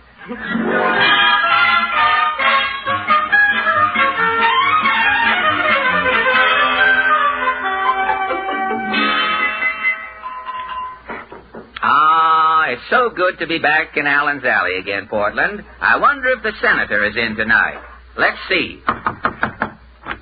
Somebody's bumped on my door. Yes, Senator? I represent the solid South. Well, I know I loaned Mason and Dixon the chalk the day they drew the line. Well, Speak up, son. Out with it. Speak up. Up, that is. Well, look.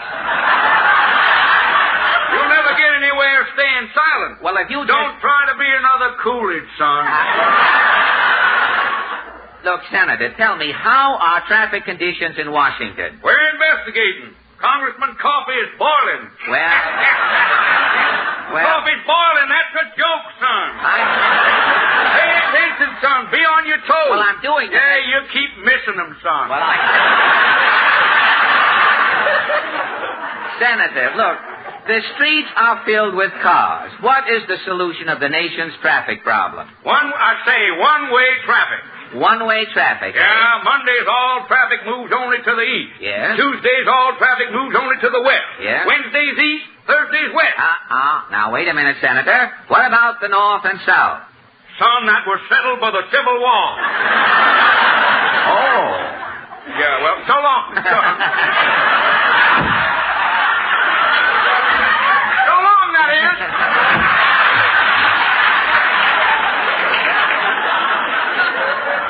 I heard you through the keyhole, Senator.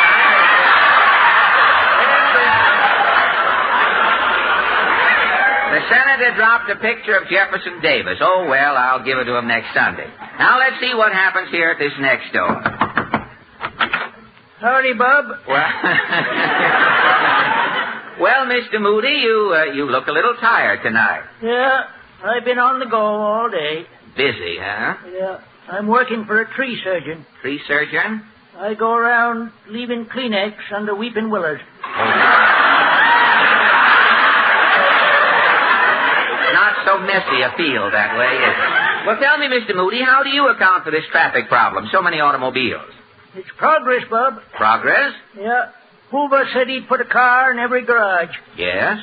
Truman's got 2 cars parked in front of every house. Well, what do you think is causing the parking trouble, Mr. Moody? Oh, it's the housing shortage. The housing shortage, huh? Yeah. Folks is living in garages and putting their cars out on the street. Well, how are we going to cope with this traffic problem, Mr. Moody? I'm a pedestrian. And your solution is?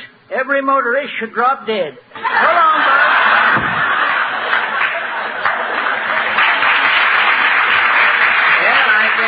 Mr. Moody ought to get in touch with the mayor or Campbell's or something. Now, let's try this next door.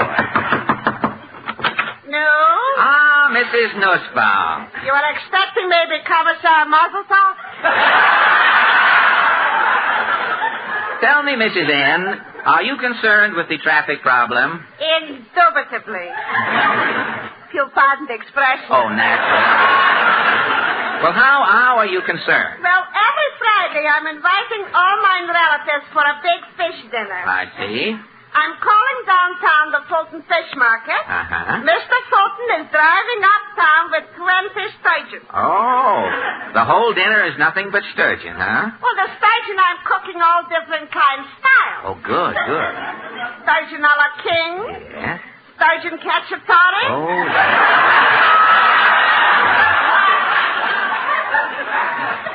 also Sturgeon Fuyang. Oriental. Sturgeon burgers. Sturgeon burgers. Do you have, with the dinner, you have dessert?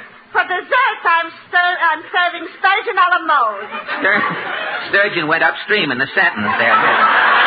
Sturgeon, you're serving sturgeon a la mode? This is a baked sturgeon. And top is a cold sturgeon. A la mode. Well, with this traffic congestion, Mr. Fulton can't drive up to the Bronx, can he? It is impossible. Well, how does he get your fish uptown? Every Friday, Mr. Fulton downtown is throwing 20 sturgeon in the Hudson River. Well, how do the 20 sturgeon find their way up to the Bronx? Mr. Fulton is throwing in a herring and yelling, "Boys, follow him."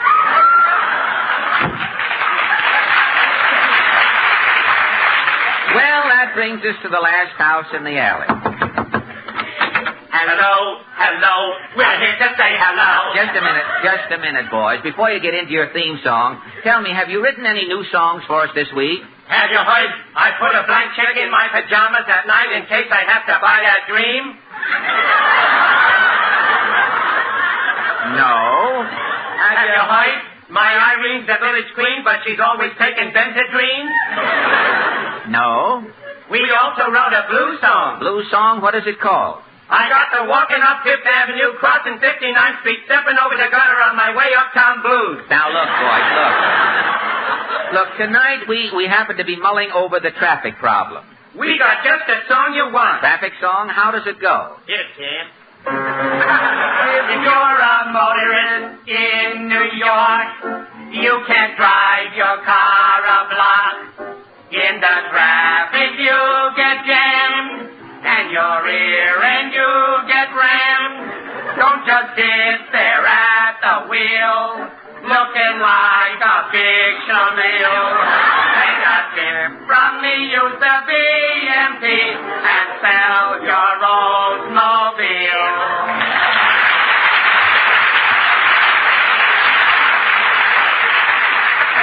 If you'll step into the junior missus department, we'll meet the 5 DeMarco sisters. With Maestro Al Goodman at the baton, the DeMarcos sing the Atchison, Topeka, and the you-know-what.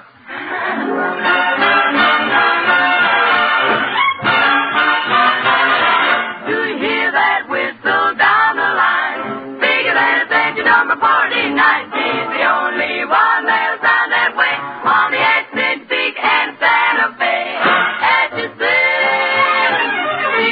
Smoke rising round the bend. I reckon that you know she's gonna meet a friend. Folks around these parts get the time of day on the exit, big and Santa Fe.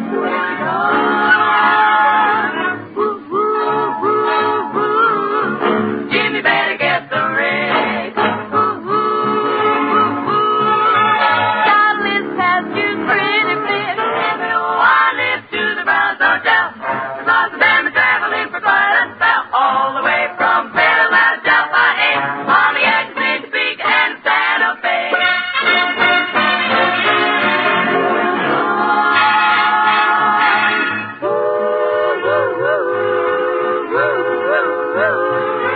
Hey, better get that rig. It's your darling to the day.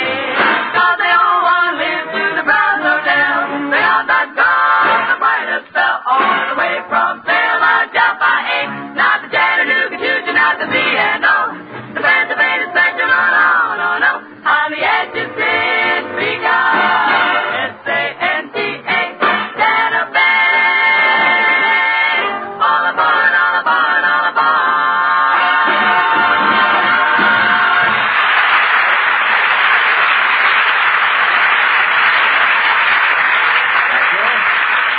And now, ladies and gentlemen, a brisk report from Kenny Delmar. There's an easy way to get more pleasure from tea, a more gracious way to enjoy it. That's in Tenderleaf tea balls. Modern, convenient, better in every way. Tenderleaf tea balls are first choice, the favorite of the American housewife. Yes, Mrs. America prefers Tenderleaf tea balls, and her standards are the highest in the world. The cup quality of your tea is of first importance. Its fragrance, flavor, and all-around goodness as you lift the cup to your lips. To provide that, Tenderleaf tea balls are made with famous-for-flavor Tenderleaf brand tea, always supremely delicious. The individual packets of tasteless filter paper add convenience, ease of handling, simplicity, and speed. When you want a cup of quick comfort in a hurry, just pop a Tenderleaf tea ball in your cup, zip in boiling water, and there's superb tea. Quick comfort when you need it most. So for every good reason, ask your grocer for Tenderleaf brand tea ball.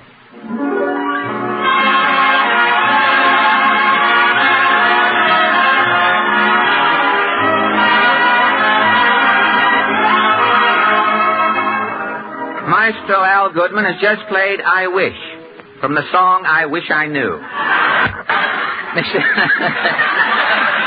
Mr. Goodman's band numbers have something in common with his horses. They never finish either. And now, say, Portland, will you put down the red herringbone carpet for our guest?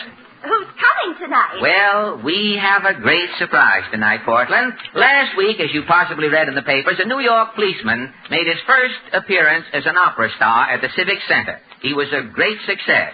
Now, tonight, we have another unknown singing sensation, John Charles Muckenfuss. Does he work for the city, too? Oh, yes, for many years. John Charles Muckenfuss is known as the singing street cleaner. Well, where did you find him? Well, I was going down to see that new picture, Guest Wife, at the Criterion. Claudette Colbert is in it, and Don Amici is also in the picture, and he doesn't invent anything. And I thought it might be a novelty to go in and see the picture. And as I arrived at the front of the theater, from behind a large can, I heard a beautiful voice. It was John Charles. Oh, this must be Mr. Muckenfuss now. Get ready. You take his broom and helmet, Portland. Okay. Come in. Friends, is this the Tenderleaf Tea program? Yes. Oh, it is? Oh, that's peachy. Then you must be Faye Ellen? Yes, that's true. Well, if you're Faye Ellen, you're just the man I want to see, and, well, I don't exactly want to see you either because you're not very pretty to look at. Now, wait a minute. Just wait a minute. Wait a minute, Bud. Who are you? Well, I am Ursula Twing. Yes, Ursula Twing. And I am a lawyer. You're a lawyer? Yes. Do you want to feel my briefcase? Well, no.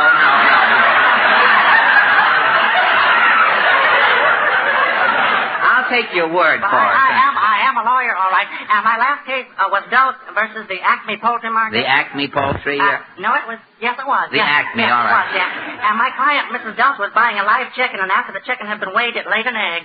So what? Well, the poultry market claimed the egg, and so I sued, and the court ruled caveat emptor, and so the egg was put back in the chicken. The egg was put back. Well, all right, so the egg is back in the chicken. What has all this got to do with me? Well, you're in grave trouble, Mr. A. Allen. Yeah, not exactly grave either because I don't think it'll send you that far. No. But my client is suing. Your client? Yes, Charlie McCarthy. Tonight, you appeared on Edgar Bergen's program. On the protest, yes, that's I true. didn't. And you said... This makes no sense then. No, it said... and you said too much, and you said some very nasty things about Charlie, and you've just driven that little boy into a tizzy. Oh, I have, huh? Yes, and you're a very bad boy. Now, look here, Twing. You and Charlie McCarthy don't scare me. I'll fight this thing through to the Supreme Court. And if that doesn't work, I'll go right over Frankfurter's head straight to Mr. District Attorney. Well, you can, as far as I'm concerned, you can go straight to anywhere you want. But I was here to serve you with a subpoena. A subpoena. And if you had better, you are ordered to appear in court next Sunday, and you had better be there too, Smarty. If you had anything left over from the other program, put it in here, you know. We can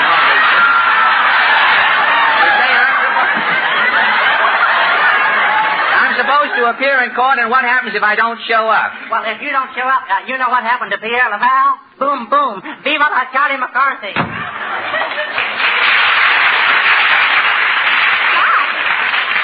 Really going to sue you, Mr. Well, Allen? look at this summons here. It says trial will be held on this program next Sunday. Why, that little wooden runt? I ought to pull his legs off and make lollipop sticks out of them. I ought to go back over there again.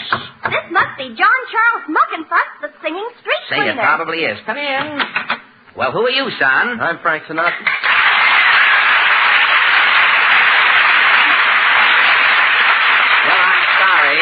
I'm sorry I haven't time to talk now, son. I'm expecting John Charles Muckenfuss, the singing street cleaner. Well, Mr. Muckenfuss sent me over. See, he can't make it. He got an emergency call. A street cleaner getting an emergency call? On 10th Avenue. It was a rush job.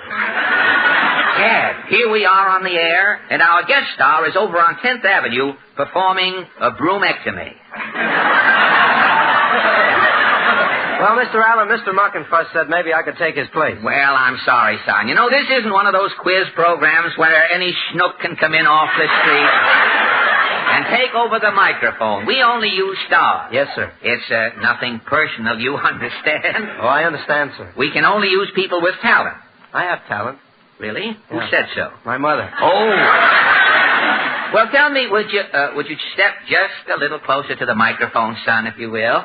I'm sorry, is this all right? Just a little farther back, if you will, please. See, I don't seem to get the hang of it. No, it's a little difficult. Have you been on the radio before, son? Well, yes, I've been on once or twice. Oh, really? What did you say your name was again? Sinatra. Sinatra. You're not related to Sam Sinatra. No. I used to know a Sam Sinatra up in New Rochelle. He was a glass blower in an optician's up there. If people came in with dirty glasses and couldn't see to get out of the store, Sam would blow on the glasses. No, I don't know Sam. No, I don't know him. I'm Frank Sinatra. You're Frank Sinatra. And you say you're in radio? Yes, I'm on for Old Gold Cigarettes. Oh, are you the guy who squeezes the honey out of the apple on that program? No, you see, I do the singing. Frank Sinatra. Hey, you weren't formerly with the Yacht Club, boy. I see a little brine on your lapel there. No, I had sour pickle for lunch. Oh, did you? You shouldn't eat pickles with those short arms, son. The dill drips on you.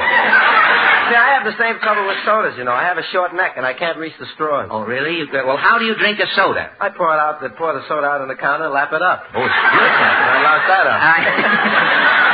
I have short teeth. Every time I bite a hot dog, all I get is a mouthful of mustard. You know, once I knew a guy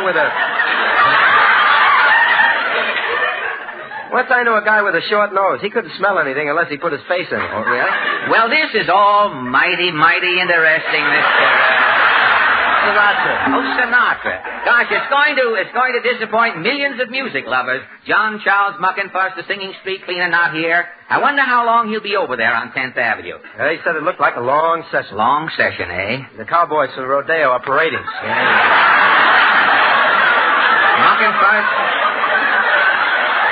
Muckenfuss may be tied up all night. Uh-huh. Gad, and right here in the program, we're supposed to have a song. I can sing a number, Mr. Allen. Well, all right, son, we're stuck. You've got me over a barrel. What do you want to sing? How about it might as well be spring? All right, but don't drag it out, son. I'll try my best.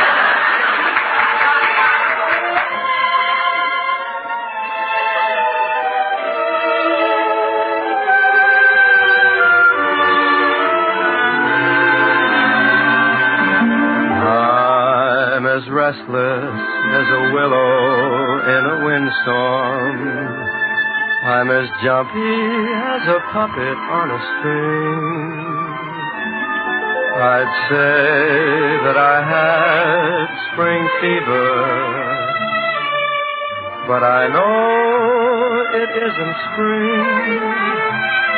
I am starry-eyed and vaguely discontented, like a nightingale without a song to sing.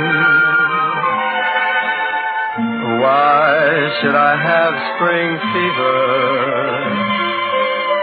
when it isn't even spring? I keep wishing I were somewhere else, walking down a strange new street, hearing words that I have never heard from a girl I've yet to meet. I'm as busy as a spider spinning daydreams. I'm as giddy as a baby on a swing. I haven't seen a crocus or a rosebud or a robin on the wing, but I feel so gay in a melancholy way that it might as well be spring.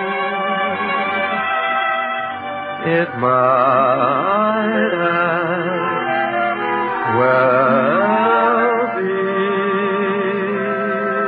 spring.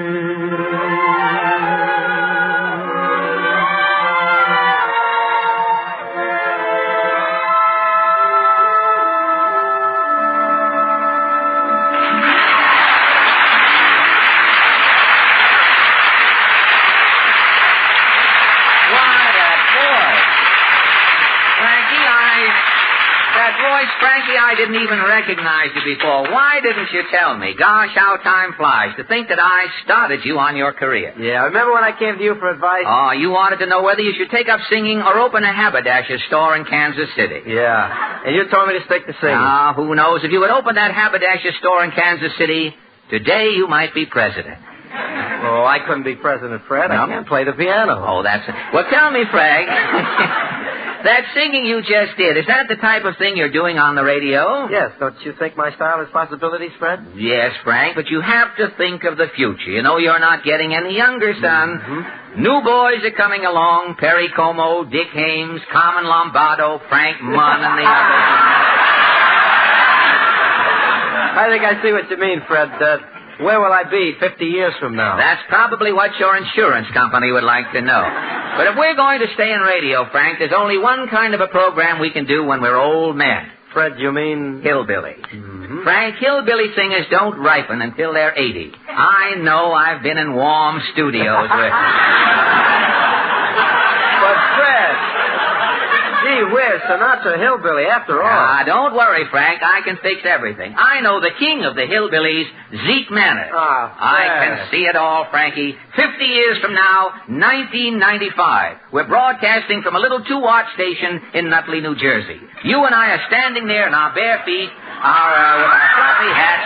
Zeke Manners steps to the microphone and says, "Howdy, folks. Zeke Manners and his happy hillbillies are on the air. Let her rip."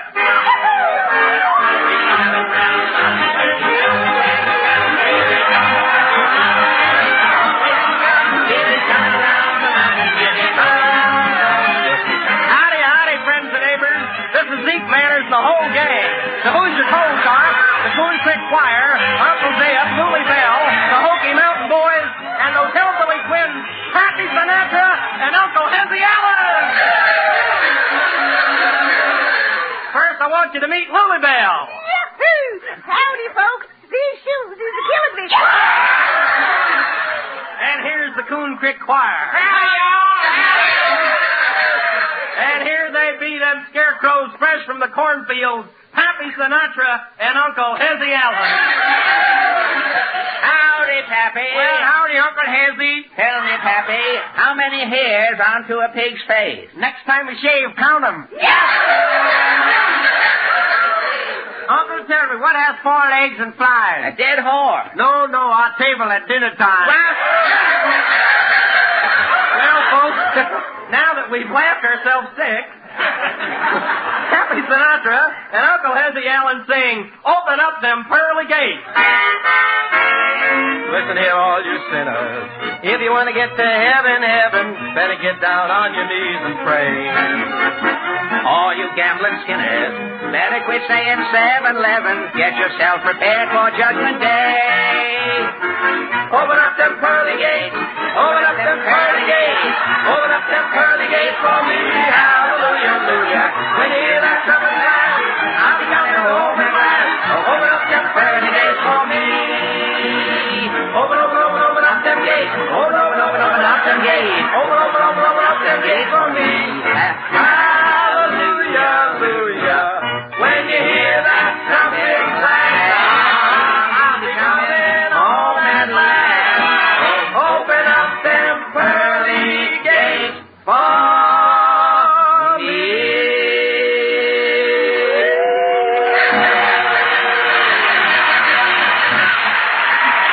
And now, Kenny, for just a word or two. Whatever concerns the family table is important to us all, and here's a good example. Remember the letters FNE for flavor, nutrition, economy. Bluebonnet Margarine gives all 3, flavor, nutrition, economy. Think of it, not just 1, not just 2. Bluebonnet Margarine gives you all 3. You get flavor, delicious flavor, so fresh, delicate, and country sweet that it makes other foods taste twice as good. You get nutrition, proved nutrition. Delicious Bluebonnet is a real food approved by nutrition experts. Rich in food energy and in vitamin A, too. And there's economy in using Bluebonnet. It costs so little you can afford to spread. It's a product of the makers of Fleischmann's yeast. That fact alone tells you its quality through and through. Remember, Bluebonnet is the margarine that gives all three: flavor, nutrition, economy. Ask for it tomorrow. Thank you, Kenny. This is Fred Allen saying good night, ladies and gentlemen. Our guest next week will be Edgar Bergen in the biggest court This is the National Broadcasting.